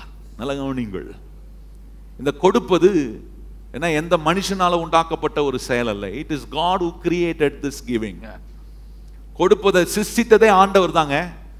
நல்லா யோசித்து பாருங்க, கொடுப்பதை சிருஷ்டித்த ஆண்டவர், கொடுப்பதுக்கு உதாரணமா இருந்தவர் ஆண்டவர், கொடுப்பதை டெமான்ஸ்ட்ரேட் பண்ணி காட்டினது ஆண்டவர், கொடுப்பதின் மூலமாய் பலன் உண்டாகும் என்பதை காட்டினது ஆண்டவர். நல்லா கொஞ்சம் யோசித்து பாருங்க. இன்னைக்கு நான் சொல்ற வாசனம், நான் சொல்ற போதனை உங்களுக்கு கம்ஃபர்டபுளா இல்லைன்னா என்கிட்ட நீங்க ஆர்கியூ பண்ண வேண்டியதே இல்லை. You don't have to argue with me, you don't have to argue with anybody, you go argue with God. தேவனோட போய் நீங்க உங்களுக்கு கம்ஃபர்டபுளா இல்லை ஆண்டவரே, இந்த போதனை எனக்கு பிடிக்கல அப்படின்னு ஆண்டவர்கிட்ட சொல்லி பாருங்க. போன வாரம் நான் சொன்னேன் பார்த்தீங்களா, நம்முடைய குறைவை ஆண்டவருடைய கையில் கொடுக்கணும். நானா தீர்மானிக்கிறேன் உங்க குறைவு மாறணும் அப்படின்ட்டு நான் தீர்மானிக்கல, இது என்னுடைய ஐடியா கிடையாது. தேவனுடைய யோசனை உங்க குறைவிலிருந்து கர்த்தர் உங்களை நிறைவாக்க வேண்டும் என்பது. எத்தனை பேர் அதை நம்புகிறீர்கள்? ஆமென். விதைத்தால் அறுவடை இருக்குன்னு நானா சொன்னேன்? பைபிள் சொல்லுது, ஆண்டவருடைய ஐடியா அது. It's God's idea, it's God's plan. தேவ திட்டம், தேவனுடைய யோசனை அது. மனுஷனால் உண்டான யோசனை கிடையாது. நல்ல கவனிங்கள், ஒரு மனுஷன் தேவன் கொடுப்பதை குறித்து பேசும்போது கேட்கிறவர்கள் என்ன நினைத்துக் கொள்கிறார்கள் என்று சொன்னால், இந்த மனுஷன் தனக்கு சாதகமாய் சொல்றான். ஒரு நாளும் கிடையாது, கிடையவே கிடையாது. நான் சொல்ற சத்தியம் தேவன் ஏற்படுத்தி வைத்த ஒரு சத்தியம். இது இல்லைன்னு நீங்க ப்ரூவ் பண்ணி பாருங்க. உங்க வாழ்க்கையில ப்ரூவ் பண்ண முடியுமா? முடியாது. ஆண்டவர் சொல்ல, நான் கொடுத்திருப்பேனா உன்னையும் அதே வழிதான் நடத்த நான் விரும்புவேன்னு வர ஆண்டவர். நான் கொடுக்க மாட்டேன் ஆண்டவரேனா நம்ம என்ன சொல்லணும்னா, ஆண்டவரே நீ எனக்கு எதுவும் கொடுக்காதியோ, நீர் எனக்கு எதுவுமே தர வேண்டாம் ஆண்டவரே, அதனால் நானும் உமக்கு எதுவுமே கொடுக்க வேண்டாம் ஆண்டவரே. அப்படிதான் லாஜிக், அதான் லாஜிக். ஆனா ஆண்டவருடைய சத்தியம் எப்படி இருக்குன்னா, கொடுப்பதை ஆரம்பித்தவர் அவர், கொடுப்பதுக்கு உதாரணமா இருந்தவர் அவர், இன்னைக்கு எல்லாவற்றுக்கும் உதாரணமா இருக்கிற அவர் இன்னைக்கு நம்மளை பார்த்து சொல்றார், அவர் இருக்கிற பிரகாரமாகவே நீங்களும் நானும் இந்த உலகத்தில் இருக்கிறோம் என்று கர்த்தர் சொல்லுங்க. எத்தனை பேர் சந்தோஷமாய் உலக கருத்தை உயர்த்தி சொல்றீங்க, ஆண்டவரே எனக்கு நீர் எப்படி கொடுத்தீரோ உம்மை போல நானும் கொடுக்க அர்ப்பணிக்கிறேன். அல்லேலூயா. அதுதான் ஆண்டவருக்கு வேணும். இந்த அர்ப்பணிக்கிற உள்ளம் நமக்கு இல்லைனாலே என்ன வந்துடும்னா, கசப்பு வந்துடும், வேற சிந்தனைகள், ஆண்டவருடைய சத்திய வசனத்துக்கு முரண்டான சிந்தனைகள், எதிர்மறையான சிந்தனைகள் நம்முடைய மனதில் வந்து பதிஞ்சிடும்.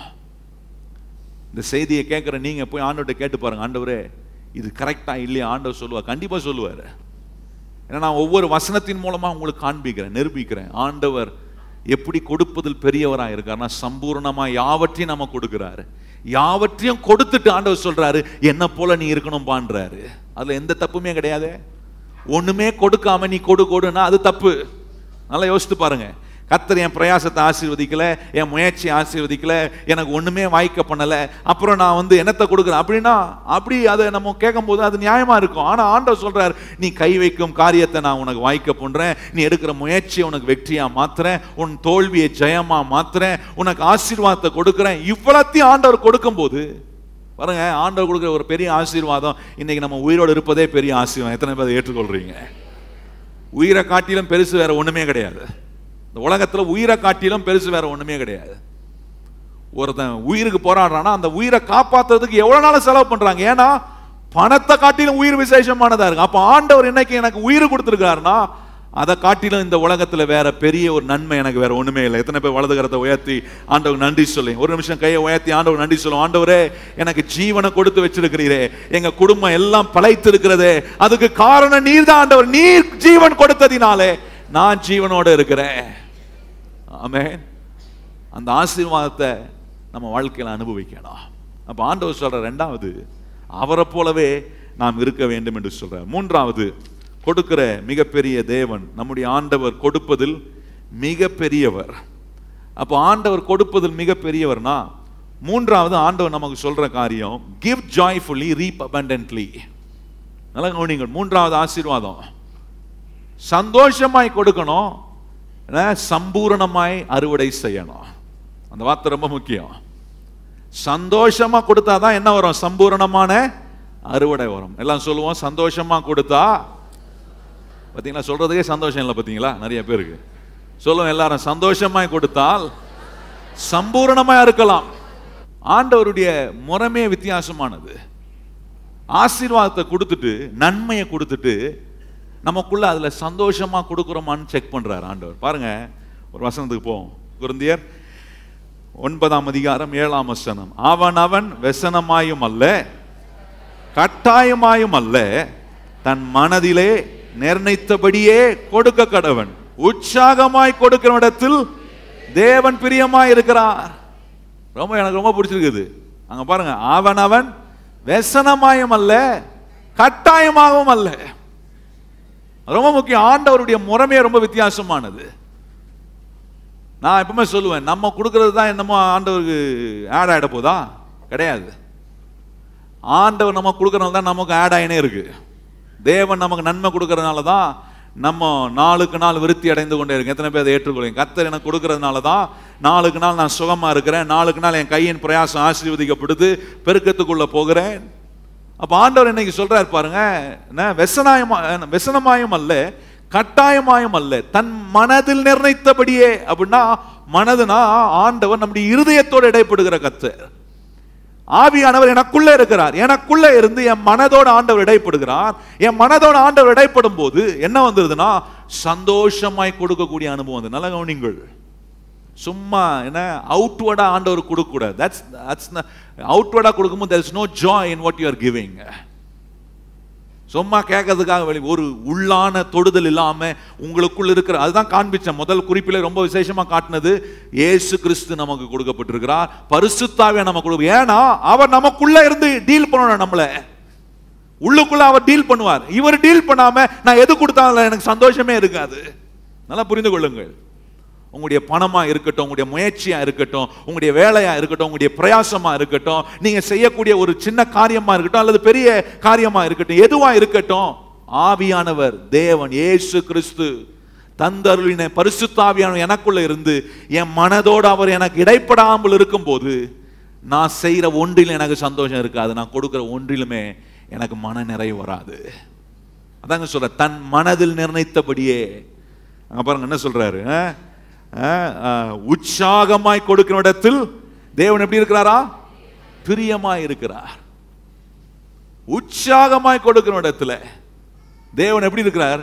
ரொம்ப பிரியம் உள்ளவராய் இருக்கிறார். அப்போ நல்லா கவனிங்க. அடுத்த முறை நான் என் காணிக்கை கொண்டு போய் காணிக்கை பெட்டியில போடும்போது எப்படி இருக்கணும்னா, என் மனம், என் இருதயம் மகிழ்ச்சியா இருக்கணும், சந்தோஷமா கொடுக்கக்கூடிய ஒரு இருதயமா இருக்கணும். ஐயோ போகுதே. சில நேரத்தில் பாருங்க, நான் ஒரு புஸ்தகத்தில் வாசித்த ஒரு ஊழியர் இப்படி போட்டிருந்தார். என்னன்னா, the saddest time for a Christian is when he goes near the offering box. அவர் போட்டிருந்தார். அது அவர் காங்கிரிகேஷனில் பார்த்தாலும் பார்த்துருக்கலாம், அது அவருடைய மந்தையில் அவர் பார்த்துருப்பாரான்னு தெரியல. ஆனால் அவர் எழுதின ஒரு குறிப்பு ரொம்ப சிந்திக்கக்கூடிய ஒன்றாக இருந்துச்சு.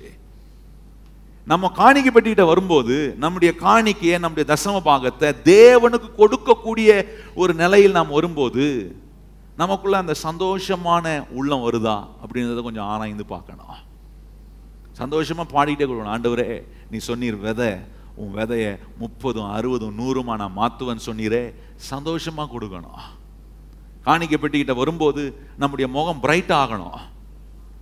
நம்ம முகம் பிரைட் ஆகணும். என்ன சந்தோஷமா சிரிச்சுக்கிட்டே அடுத்த முறை நீங்க உங்க காணிக்கை போடும்போது ஒரு ஸ்மைல் பண்ணுங்க. ஆண்டவர் பார்க்கிறாரு, நம்ம முகத்தை கர்த்தர் பார்க்கிறார். எத்தனை பேர் நம்புறீங்க? நம்ம செய்யற ஒவ்வொன்றையும் கர்த்தர் பார்க்கிறாரு. இந்த காணிக்கை பெட்டிக்கிட்ட வந்து, ஆண்டவரே இன்னைக்கு கேட்ட உடைய சத்தியத்தின்படி நம்முடைய தொகை ஆண்டவருக்கு முக்கியமே கிடையாது. நான் எப்பவுமே அதை சொல்லுவேன், நீங்க போடுற அமௌண்ட் ஆண்டவருக்கு முக்கியமே கிடையாது. உங்களுடைய ஹார்ட், உங்களுடைய இருதயம் தான் ஆண்டவருக்கு ரொம்ப முக்கியமான ஒரு இடம்.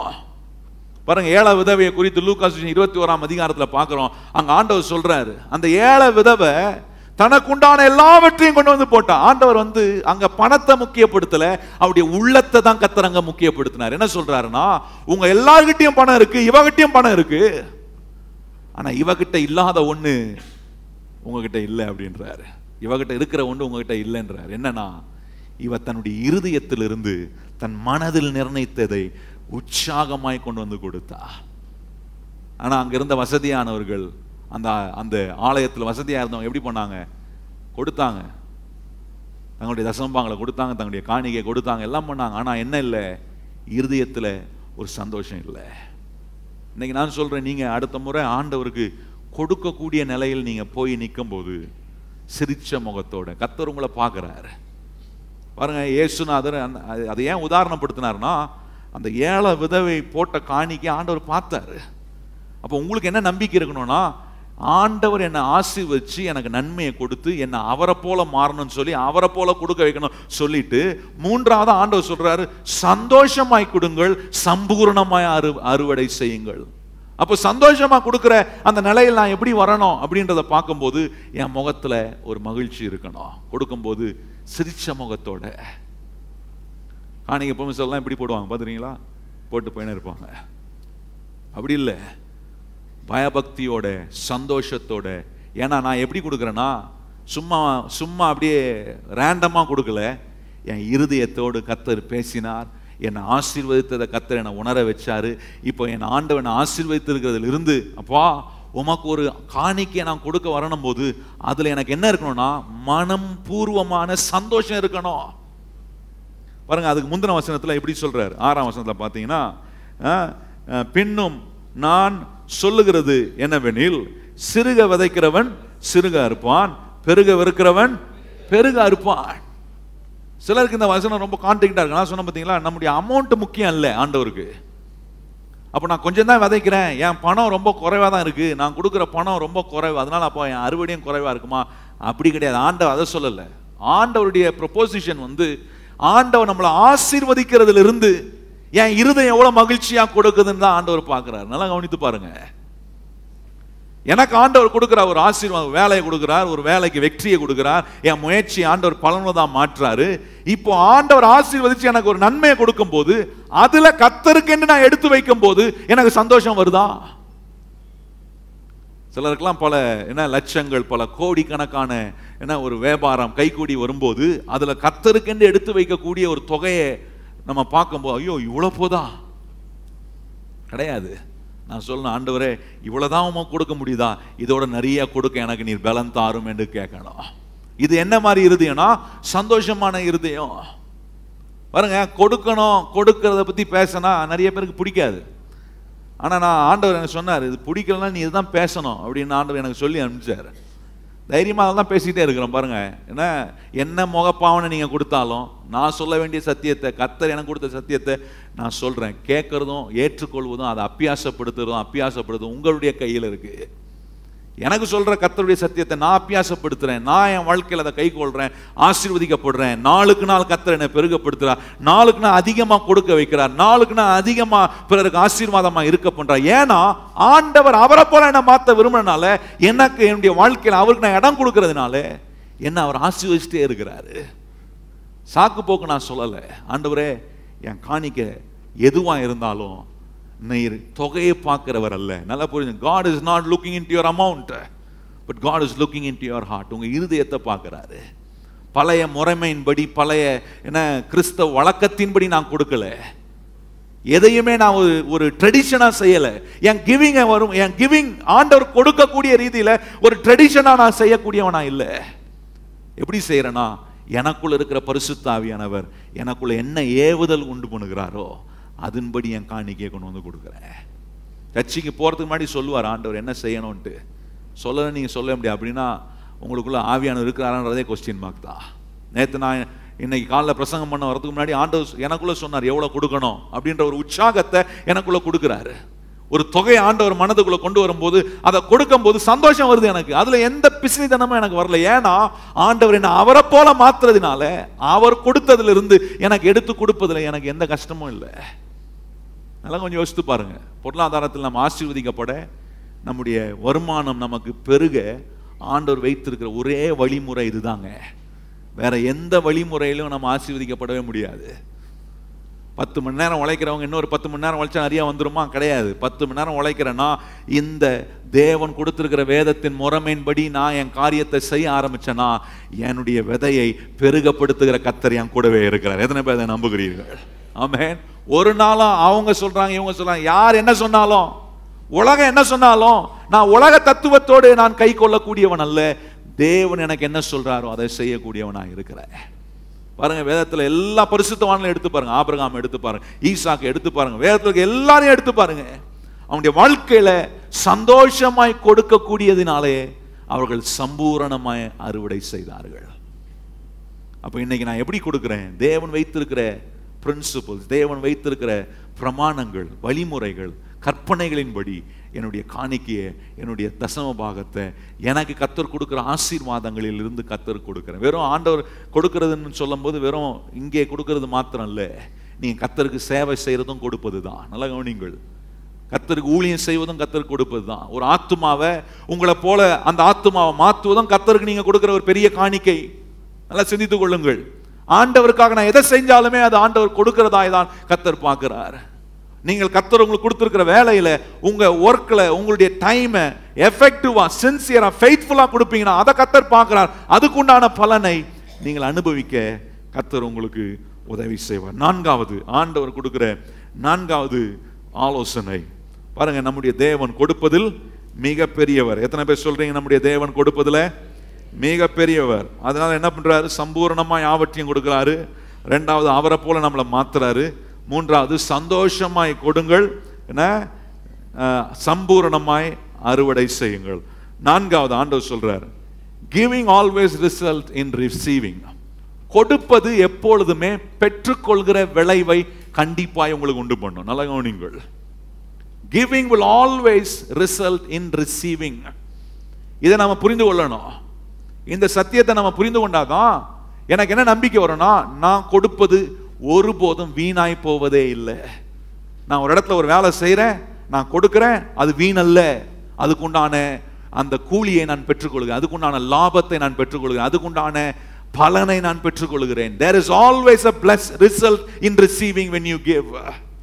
நல்லா கவனிங்கள். பாருங்க, லூக்கா சுவிசேஷம் 6ஆம் அதிகாரம் 38ஆம் வசனத்துக்கு போவோம். எல்லாரும் எடுப்போம். அதுல 3 காரியத்தை ஆண்டவர் அங்க காட்டுறாரு. லூக்கா சுவிசேஷம் 6ஆம் அதிகாரம் 38ஆம் வசனம் நமக்கு தெரிஞ்ச வசனம் தான். கொடுங்கள் கொடுக்கப்படும், அது சொல்லியிருக்கிறது தான். ஆனால் அந்த வசனத்தை நம்ம மறுபடியும் இன்னைக்கு வாசிக்க நான் விரும்புகிறேன். எல்லாரும் எடுப்போம். 38ஆம் வசனம், லூக்கா சுவிசேஷம் 6ஆம் அதிகாரம் 38ஆம் வசனம். 3 காரியத்தை அங்க சொல்றாரு. நல்லா புரிஞ்சுக்கொள்ளுங்க. இதை நீங்க உங்க மனசுல நிறைய நல்லா பதிய வச்சுக்கணும். Giving will always result in receiving. கொடுப்பது எப்பொழுதும் பெற்றுக்கொள்கிற விளைவை எனக்கு கொடுக்கும். பக்கத்துல பார்த்து சொல்லுங்க, கொடுப்பது எப்பொழுதும் பெற்றுக்கொள்கிற விளைவை என் வாழ்வுக்கு கொடுக்கும். ஆமென். ஆண்டவருக்கு நான் கொடுத்தேன், எனக்கு நான் எதுவுமே பெற்றுக்கொள்ள கிடையாது. ஆண்டவருடைய principal, if you give there is the result of receiving. நீங்க கொடுப்பீங்கன்னா பெற்றுக்கொள்கிற விளைவைக்குள் கர்த்தர் உங்களை கண்டிப்பாய் கொண்டு வரும். வாசிப்போமா? இணைந்து 38ஆம் வசனம் எல்லாரும் வாசிப்போம். கொடுங்கள், அப்பொழுது உங்களுக்கு கொடுக்கப்படும். அமுக்கி குலுக்கி சரியில் விழுந்து நன்றாய் அளந்து உங்கள் மடியிலே போடுவார்கள். நீங்கள் எந்த அளவினால் அளக்கிறீர்களோ அந்த அளவினால் உங்களுக்கும் அளக்கப்படும் என்றார். பாருங்க, 3 வார்த்தை அங்க நான் முக்கியப்படுத்த விரும்புறேன். முதலாவது, குட் மெஷர், நன்றாய் அளந்து. நல்லா கவனிங்கள், ஆண்டவர் சொல்ற வார்த்தை நன்றாய் அளந்து. இரண்டாவது, உங்கள் மடியில் போடுவார்கள். மூன்றாவது, எந்த அளவினால் அளக்கிறீர்களோ. இந்த 3 வார்த்தை ரொம்ப முக்கியம். நன்றாய் அளந்து, குட் மெஷர். அப்படின்னா நான் என்னுடைய காணிக்கையை, என்னுடைய தசம பாகத்தை, என்னுடைய காரியத்தை ஆண்டவர் கொண்டு வந்து கொடுக்கும் போது ஆண்டவர் அதுக்குண்டான பலனில் எனக்கு என்ன பண்றாருன்னா, மடியில் ரன்னிங் ஓவர், அதை பாருங்க, அம்மிக்கி குலுக்கி சரிந்து விழும்படி நன்றாய் அளந்து. அப்போ நான் ஒரு நல்ல மெஷர்ல, குட் மெஷர், நன்றாய் நான் கொடுக்கும், நல்லா அளந்து நான் கொடுக்கும் போது ஆண்டவர் என்ன சொல்றாருன்னா, அது மடியில் சரிந்து விழக்கூடிய ரீதியில ரன்னிங் ஓவர். ஆண்டவருடைய ரிசல்ட்டே அதுதான். நல்லா புரிஞ்சு கொள்ளுங்க. நான் கர்த்தருக்கு கொடுக்கிறேன்னா என் மடியில என்னுடைய நிறைவு ரன்னிங் ஓவர். அப்படின்னா வழிந்தோடுகிற ஒரு அனுபவத்தின் அந்த பாதையில் தான் கர்த்தர் நன்றாய் அளந்து கொடுக்கும் போது.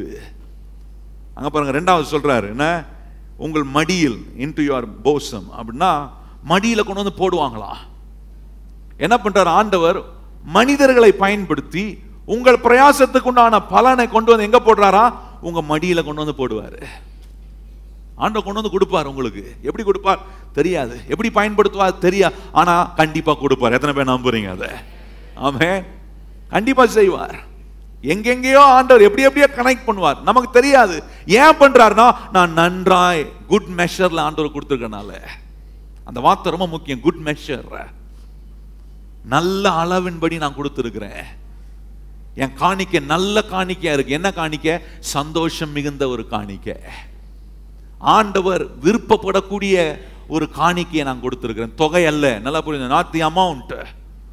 உங்க காணிக்கை நல்ல ஆண்டவர் விரும்பக்கூடிய ஒன்றாயிருக்கு. குட் மெஷர், நல்ல ஒரு அளவில் ஆண்டவர் கொடுத்திருக்கிறேன், மகிழ்ச்சியோட கொடுத்திருக்கிறேன், ஆண்டவரை போல மாதிரி நான் கொடுத்திருக்கிறேன். இப்ப ஆண்டவர் சொல்ற அவங்க மடியில கொண்டு வந்து போடுவாங்க. ஏன்னா ஆண்டவருடைய செயல்பாடே நான் கொடுத்தா அதுக்குண்டான விளைவை பெற்றுக்கொள்ளக்கூடிய விளைவை கர்த்தர் எனக்கு கொடுக்கிறார். எந்த சோர்ஸை பயன்படுத்துறேன் அதை பத்தி எனக்கு கவலையே இல்லை. எனக்கு முக்கியமான ஒன்று என்னன்னா, நான் தேவன் சொல்லியிருக்கிறபடி கொடுக்கிறேன், ஆகவே அவர் என் தேவைகளை பொறுப்பெடுத்துக் கொள்வார் என்கிற விசுவாசம் நமக்குள்ள வரும். எத்தனை பேருக்குள்ள அந்த விசுவாசம் அந்த காலைவேளை இருக்கிறது? அப்படிப்பட்ட வலது கரத்தை உயர்த்தி சொல்லுங்க, நான் கர்த்தருக்கு கொடுக்கிறேன், என் கொடுக்கும் விளைவு ஆண்டவர் நான் பெற்றுக்கொள்ள எனக்கு உதவி செய்வார். எப்படி கொடுப்பார் எனக்கு தெரியாது, ஆனா கொடுக்கக்கூடிய தேவன் சம்பூரணமாய் யாவற்றையும் எனக்கு கொடுக்க அவர் வல்லவராய் இருக்கிறார். கடைசியா சொல்லியிருக்க பாருங்க, அங்க சேம் மெஷர், நல்லா கொடுக்கும், நல்ல அளவு மடியில விழும். மூணாவது, எந்த அளவினால் நாம் அளக்கிறோமோ, அகைன் அந்த எந்த அளவுன்னு வரும்போது ஆண்டவர் நம்ம கொடுக்கிற ஆசீர்வாதத்திலிருந்து எந்த அளவு நம்முடைய ஆவியானவர் நமக்கு சொல்லுகிறபடி தேவனுடைய கற்பனைகள், பிரமாணங்கள், வழிமுறைகள் என்ன சொல்லி இருக்கிறதோ அதன்படி நாம் கொடுக்கும் போது, கடந்த 2 வாரங்களா அதை குறித்து நான் போதித்து இருக்கிறேன். இப்ப ஆண்டவர் சொல்ல அதன்படி நான் கொடுக்கும் போது என்ன ஆகுதுன்னா, ஆண்டவர் நான் பெற்றுக்கொள்ளக்கூடிய விளைவை, அந்த ரிசல்ட்டை என் வாழ்க்கையில செயல்படுத்தக்கூடியவராக இருக்கார். நல்லா கவனிங்கள். If you become a giver, you are opening the opportunity to become a receiver. நல்லா யோசித்து பாருங்க. நான் கொடுக்கக்கூடியவனா என்ன ஆண்டவர் மாத்துறார், என்ன அப்படி ஒரு நிலைக்கு சந்தோஷமா கொடுக்கக்கூடியவனா மாத்திட்டாருன்னா நான் பெற்றுக்கொள்ளக்கூடியவனா மாறிடுவேன். I am opening the opportunity to become a receiver. எவ்வளவு பெரிய ஆசீர்வாதம் யோசித்து பாருங்க.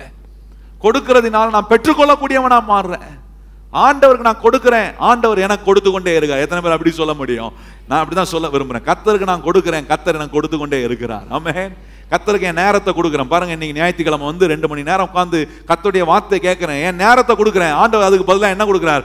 எத்தனையோ நன்மைகளை, ஆசீர்வாதங்களை என் வாழ்க்கையில் எனக்கு கொடுத்து கொண்டே இருக்கிறார். யோசித்து பாருங்க. அதுதான் ஆண்டவருக்கு எதெல்லாம் நான் கொடுக்கிறேனோ, எந்த அளவின்படி நான் அளக்கிறேனோ, ஆண்டவர் சொல்றாரு, மறந்துடாத, you will definitely become a receiver. நீ கண்டிப்பாக பெற்றுக்கொள்ளக்கூடிய ஒரு நபராய் கர்த்தர் நம்மை மாத்துவார். 5வது அங்க சொல்றாரு, ஆண்டவர் சொல்ற 5வது காரியம், giving is your God given rights. கொடுப்பது தேவன் உங்களுக்கு கொடுத்திருக்கிற உரிமை. ரொம்ப ஆச்சரியமா இருந்துச்சு. ஆண்டவர் இந்த குறிப்பெல்லாம் கொடுக்கும்போது அதை யோசிக்கும் போது பெரிய ஆசீர்வாதமா இருந்துச்சு. கொடுப்பதில் தேவன் மிக பெரியவர், அதை சொல்லி நம்ம மேன்மை பாராட்டுறோம். ரொம்ப நல்லதுதான். சம்பூர்ணமா யாவற்றையும் கொடுக்கிறார், நல்லதுதான். நம்மளை அவரை போல மாற்றார், சந்தோஷமா கொடுக்கிற வைக்கிறாரு, சம்பூர்ணமா அறுக்க பண்ணுகிறார். கொடுப்பது எப்பொழுதுமே பெற்றுக்கொள்கிற விளைவுகளை நம்ம கொடுக்கிறது. 5வது, giving is your God given rights. நான் எப்படி பார்க்கணும்? கொடுப்பதை கர்த்தர் எனக்கு கொடுத்திருக்கிற உரிமையா நான் பார்க்கணும், கடமையா இல்ல. நல்ல கவனிங்கள். இன்னைக்கு நிறைய கிறிஸ்தவர்கள் கடமைக்காக கொடுக்கிறாங்க. ஆனா கிடையாது. கடமைக்காக நான் கொடுக்கிறேன், ஞாயிற்றுக்கிழமை சர்ச்சைக்கு வரதுனால நான் கொடுக்கிறேன் கிடையாது. கொடுப்பது தேவன் எனக்கு கொடுத்திருக்கிற உரிமை. எத்தனை பேர் ஏற்றுக்கொள்கிறீங்களா அதை? ஆமென். இவ்வளவு நேரம் நான் சொன்ன போதனை நீங்க கேட்டு கவனிப்பீங்க, அதை கை கொள்வீங்கன்னா இந்த குறிப்பில் உங்க மனம் அப்படியே பரவசம் அடையும். கொடுப்பது எனக்கு தேவன் கொடுத்திருக்கிற உரிமை. சொத்துல என்ன சொல்லுவாங்க சில பிள்ளைங்க, இதான் எனக்கு இந்த சொத்து வர்றதுக்கு எனக்கு உரிமை இருக்கு, இந்த சொத்தை பங்கிடுறதுக்கு, இந்த சொத்துல உரிமை பாராட்டுறதுக்கு எனக்கு உரிமை இருக்கு. நான் சொல்றேன், தேவன் கொடுக்கிற எல்லாவற்றையும் பெற்றுக்கொள்ள எனக்கு உரிமை இருக்கு, அவருக்கு மறுபடியும் கொடுக்கவும் எனக்கு உரிமை இருக்குன்றதை நான் புரிந்திருக்கிறேன். ஆமென்.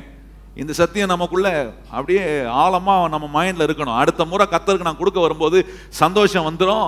சந்தோஷம் வரும்போது எனக்கு என்ன தெரியும்னா, கொடுப்பது கர்த்தர் எனக்கு கொடுத்திருக்கிற உரிமை. எத்தனை பேர் வலது கரத்தை உயர்த்தி சொல்றீங்க, கர்த்தருக்கு கொடுப்பது தேவன் எனக்கு கொடுத்திருக்கிற உரிமை. ஆமென். இதெல்லாம் பிசாசு நம்முடைய வாழ்க்கையில ஒரு மாதிரி நெகட்டிவா சொல்லுவான். நான் சொல்ற காரியங்களை சிலரை நெகட்டிவா திங்க் பண்ண வைப்பான். நல்லா கவனிங்கள். நீங்கள் ஆசீர்வதிக்கப்பட வேண்டும். உங்கள் வருமானங்கள் உங்களுக்கு பெருக. கர்த்தர் உங்களை வைத்திருக்கிற இடத்துல அநேகர் உங்களை குறித்து பேசணும். என்ன பேசணும்னா, கர்த்தரால் ஆசீர்வதிக்கப்பட்ட மனுஷன் இவர்கள் என்று அநேகர் உங்களை பார்த்து சொல்லக்கூடிய ரீதியில நீங்கள் செயல்படுறதுக்கு உண்டான வழிமுறைகளை ஆண்டவர் உங்களுக்கு சொல்லி கொண்டு இருக்கிறார். You are the one who going to be blessed. நல்லா கவனிங்கள். இதை நான் செஞ்சா எனக்கு ஆசீர்வாதம், கேட்கிற நீங்க செஞ்சா உங்களுக்கு ஆசீர்வாதம். ஏன்னா ஆண்டவர் எல்லாரையும் ஒரே போலதான் கர்த்தர் ஆசீர்வதிக்கிறவராக இருக்கிறார். ஆமென். தம்முடைய வசனத்தை கை கொள்கிற யாவரையும் கர்த்தர் ஆசீர்வதிப்பார்.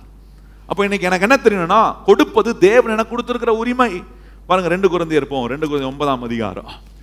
2 கொரிந்தியர் 9ஆம் அதிகாரம் 11ஆம் வசனம் வாசிப்போமா? 2 கொரிந்தியர் 9ஆம் அதிகாரம்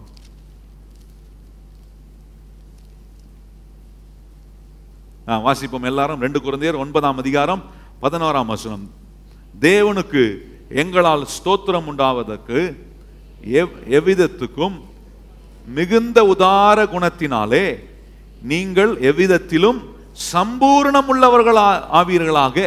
பாருங்க எப்படி சொல்றாரு பாருங்க. எப்பொழுதும் தேவனுக்கு மகிமை உண்டாகக்கூடிய ரீதியில, எப்பொழுதும் ஆண்டவர் கொடுக்கறதுல நமக்கு சந்தோஷமோ சம்பூர்ணம் உண்டாகக்கூடிய ரீதியில நம்ம கொடுக்கணும்னா நமக்கு என்ன தெரியணும்னா, ஆண்டவர் வைத்திருக்கிற வழிமுறை, கற்பனைகள், கர்த்தருடைய வார்த்தை கொடுங்கள் உங்களுக்கு கொடுக்கப்படும் என்று சொல்லியிருக்கிற இந்த ஆசீர்வாதங்களை நான் அனுபவிக்கக்கூடிய ரீதியில கொடுக்க நான் முன் வருவேனா, என் கொடுப்பதில் எனக்கு என்ன தெரியும்னா, கொடுப்பது கர்த்தர் எனக்கு கொடுத்திருக்கிற உரிமை என்று நான் பாராட்டுவேன். நல்லா கவனி. இப்ப நான் சொல்ல போற ஆசீர்வாதம் உங்களுக்கு ரொம்ப விசேஷமானது. இந்த உரிமை பாராட்டக்கூடிய ஒரு நிலையில் நாம் வரும்போது, யாத்ரா 36ஆம் அதிகாரத்துல பாருங்க, மோசே சொல்ற வார்த்தை எனக்கு ரொம்ப பிடிச்சிச்சு. மோசே சொல்ற வார்த்தை வாசிப்போமா? யாத்ரா 36ஆம் அதிகாரம். யாத்ராகமம்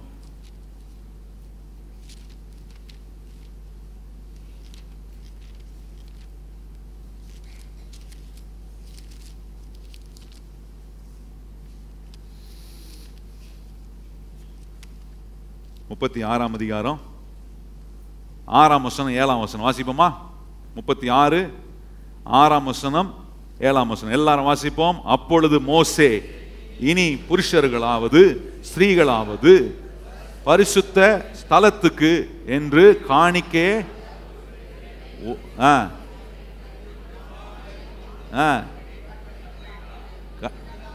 இவ்விதமாய் ஜனங்கள்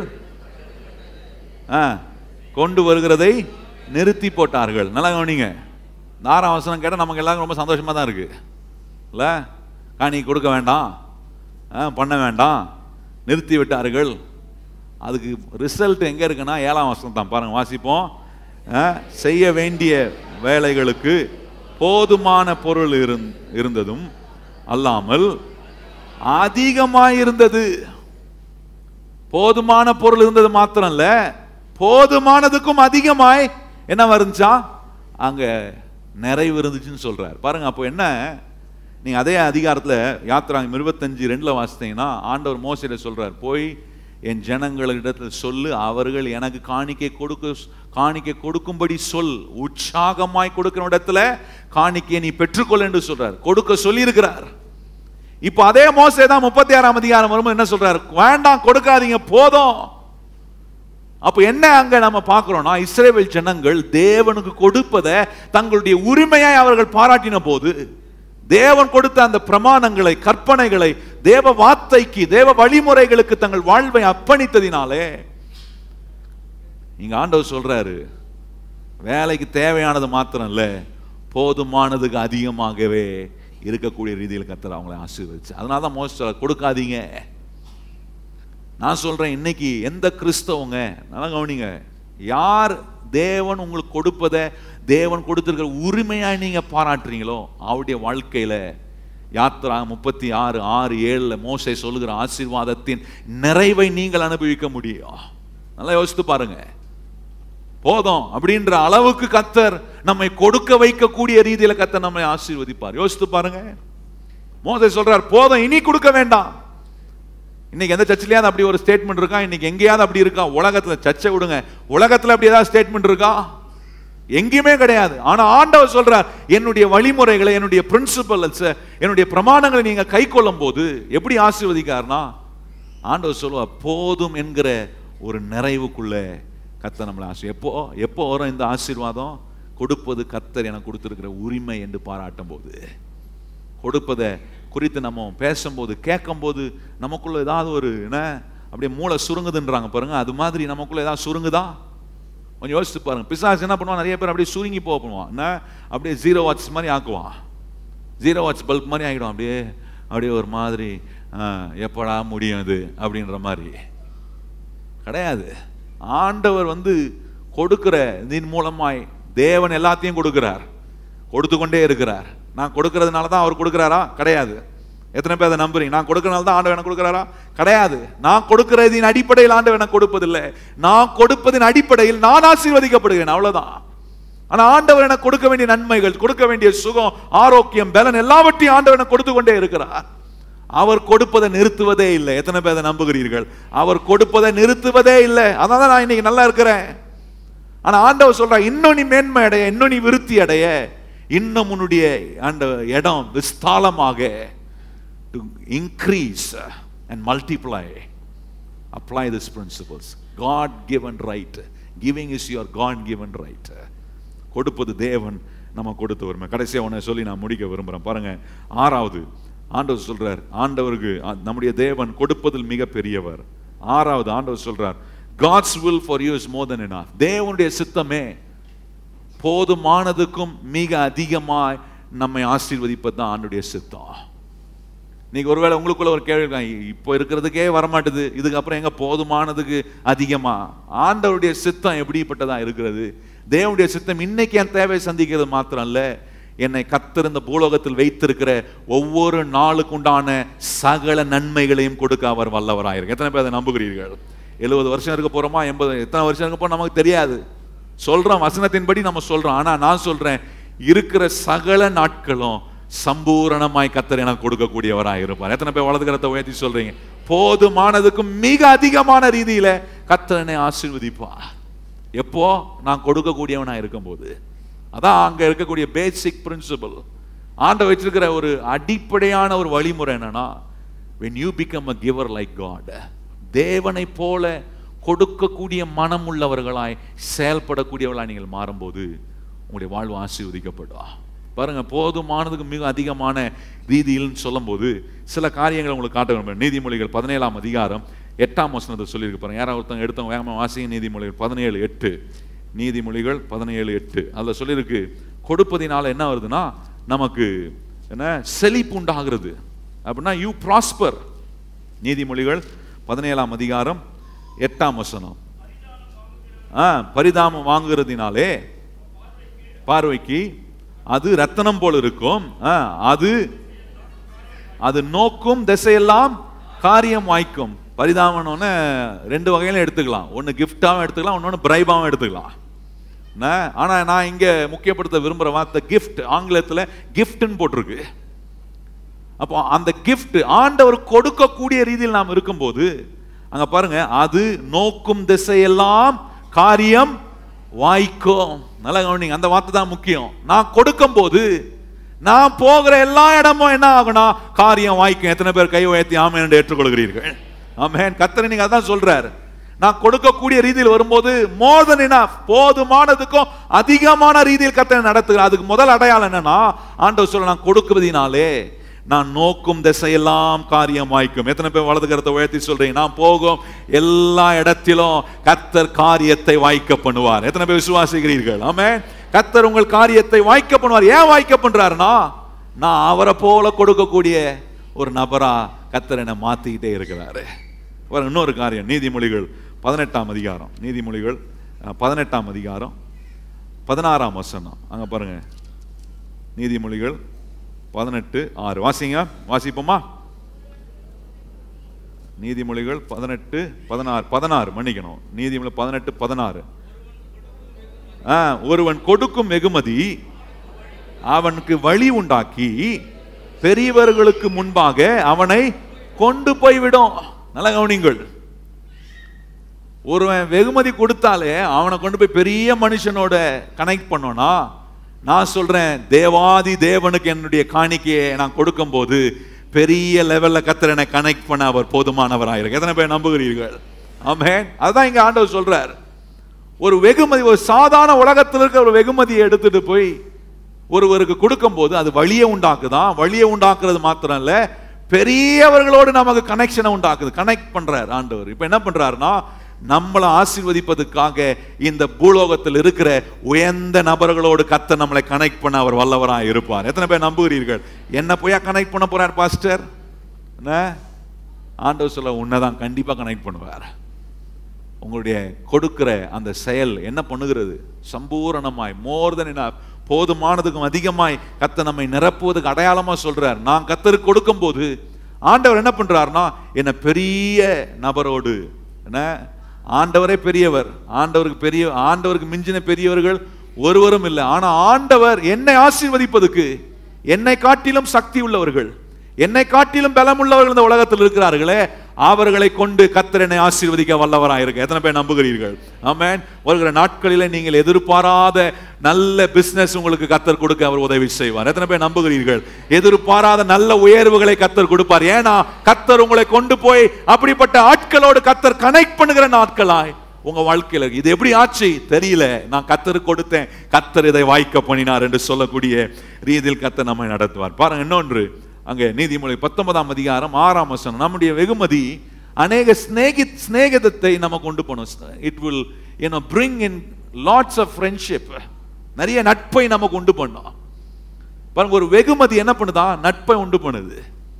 அப்ப ஆண்டவர் இங்கே நமக்கு சொல்ற வார்த்தை அதுதான். ஆண்டவர் சொல்றாரு, கர்த்தருக்கு நான் கொடுக்கக்கூடிய ரீதியில் நான் வரும்போது அநேக வேல்யூபிள் ஃப்ரெண்ட்ஷிப் நமக்கு உண்டாகும், நல்ல ஐக்கியம் நமக்கு கிடைக்கும், நல்ல நட்பு நமக்கு உண்டாகும். நல்ல கவனிங்கள், தனியா இருக்கிறது ரொம்ப ஆபத்து.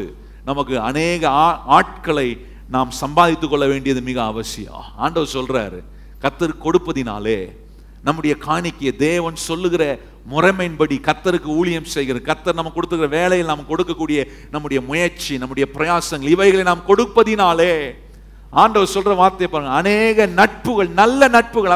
அந்த வார்த்தையை நான் இன்க்ளூட் பண்ணிக்க விரும்புறேன். You will receive lot of good friendship. எத்தனை பேர் அது வேணும்னு எதிர்பார்க்குறீங்க? ஆமென். நல்ல நட்புனா உங்கள் வாழ்க்கைக்கு பிரயோஜனமான நட்பு. வேற மாதிரி ராங் கனெக்ஷன்லாம் உண்டாடக்கூடாது. அந்த மாதிரி நட்பை சொல்ல நான். ஆண்டவர் நாம் உயர்வதற்கு, நாம் பெருகுவதற்கு நல்ல நட்பை தேவன் நமக்கு உண்டு பண்ணி கொடுப்பார். பாருங்க, இன்னொரு காரியத்தை சொல்லி, இன்னொரு வசனத்தை சொல்லி நான் முடிக்கிறேன். நீதிமொழிகள் 21ஆம் அதிகாரம் 14ஆம் வசனம் என்ன பண்ணுதா? நம்முடைய வெகுமதி கோபத்தை தணிக்குமா?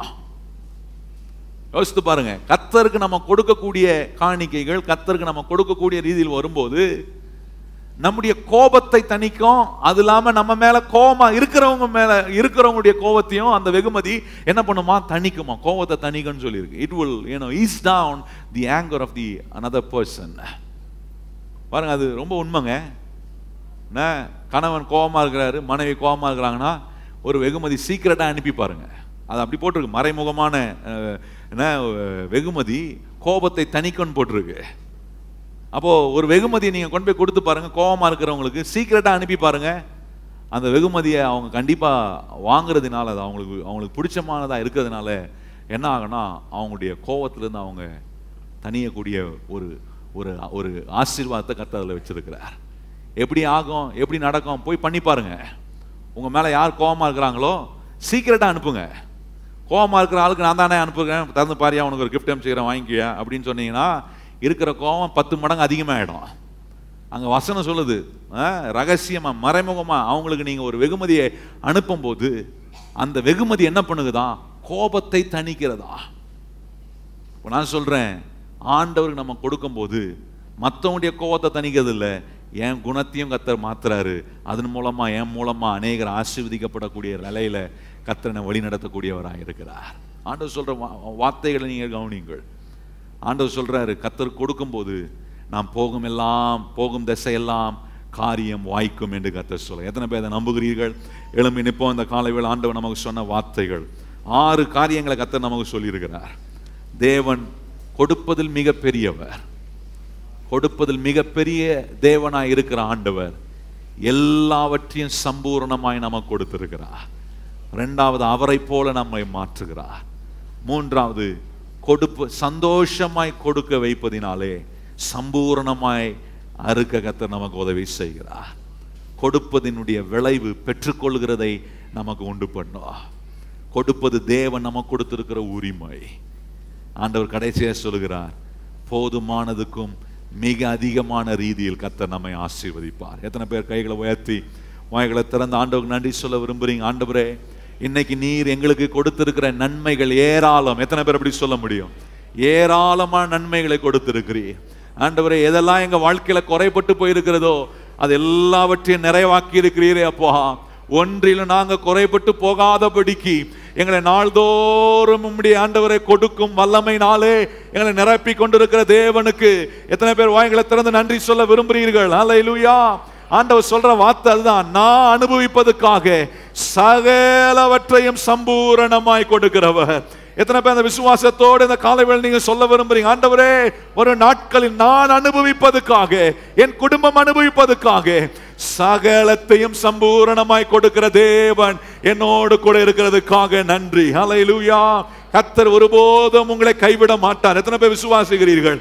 கர்த்தர் என்னை கைவிட மாட்டார். கொடுக்கக்கூடிய ரீதியில கர்த்தர் என்னை ஆசீர்வதித்து வைப்பார்.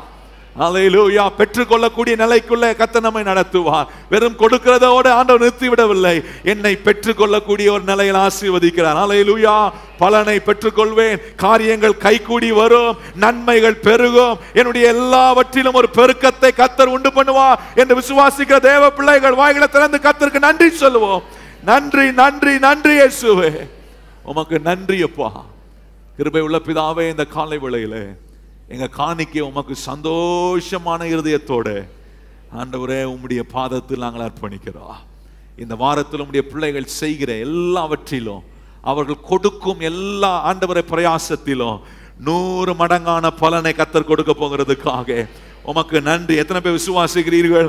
கைகளை உயர்த்தி ஆண்டவருக்கு நன்றி சொல்லுங்க. ஆண்டவரே, என்னுடைய ஒரு பிரயாசம் கூட நஷ்டம் அடைய போறதில்லை. எத்தனை பேர் சொல்றீங்க? ஆண்டவரே, உம்முடைய வார்த்தையின்படியே நான் பிரயாசப்படுகிறேன், உம்முடைய வார்த்தையை நான் கை கொள்கிறதினாலே நிறைவான நன்மை எனக்கு உண்டாகும். ஆமென்.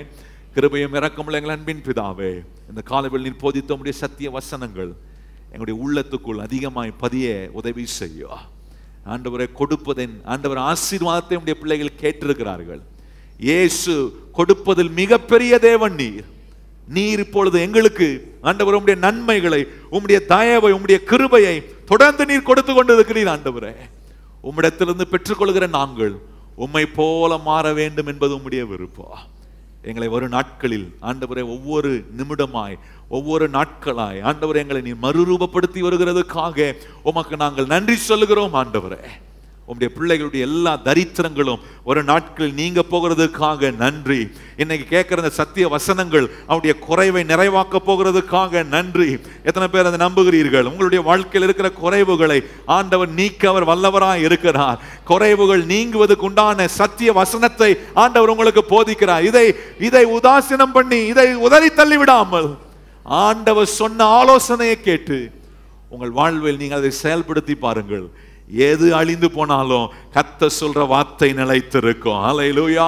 அவர் கொடுக்கிற ஆலோசனை நிலைத்திருக்கும். அவருடைய ஆலோசனை நம்மை செழிப்பாக்கும். ஆண்டவரே, உம்முடைய வார்த்தையை நாங்கள் நம்புகிறோம். ஆண்டவரே, உம்முடைய வார்த்தையை நம்பி இந்த காலை வேளையில் எங்களுடைய காணிக்கை தசம பாகம் நாங்கள் செய்கிற எல்லாவற்றையும் உமக்கு கொடுக்கிறோம். ஆண்டவரே, கர்த்தர் நீ தொடர்ந்து எங்கள் வாழ்வின் மூலமாய், எங்கள் குடும்பத்தின் மூலமாய், எங்கள் சபையின் மூலமாய் கர்த்தர் நீர் மகிமைப்படுவீராக. கனம், மகிமை, துதி எல்லாம் உமக்கு தருகிறோம். இயேசு கிறிஸ்துவின் நல்ல நாமத்தில் ஜெபிக்கிறோம் எங்கள் பரிசுத்தமுள்ள நல்ல பிதாவே, ஆமென். இப்பொழுது நம்முடைய கர்த்தராகிய இயேசு கிறிஸ்துவின் கிருபையும் பிதாவாகிய தேவனுடைய அன்பும் பரிசுத்த ஆவியினுடைய அந்யோன்ய ஐக்கியமும் இன்றும் என்றும் சதா காலங்களும் நம் அனைவருடன் நிலைத்திருப்பதாக. ஆமென். எல்லாம் இணைந்து சொல்லுவோம். என் ஆத்துமாவே கர்த்தரை ஸ்தோத்திரி, என் முழுமே பரிசுத்த நாமத்தை ஸ்தோத்திரி. என் ஆத்துமாவே கர்த்தரை ஸ்தோத்திரி, கர்த்தர் செய்த சகல உபகாரங்களையும் மறவாதே. ஆமென். நம்முடைய தேவன் கொடுப்பதில் மிகப்பெரிய தேவன். இந்த வாரத்தில் நிறைய நன்மைகளை உங்களுக்கு கர்த்தர் கொடுப்பார். சந்தோஷமாய் ஆண்டவருக்கு உங்கள் கொடுக்கும் சேவையின் மூலமாய் ஆண்டவரை மகிமைப்படுத்துங்கள். கர்த்தர் உங்களை ஆசீர்வதிப்பார். God bless you.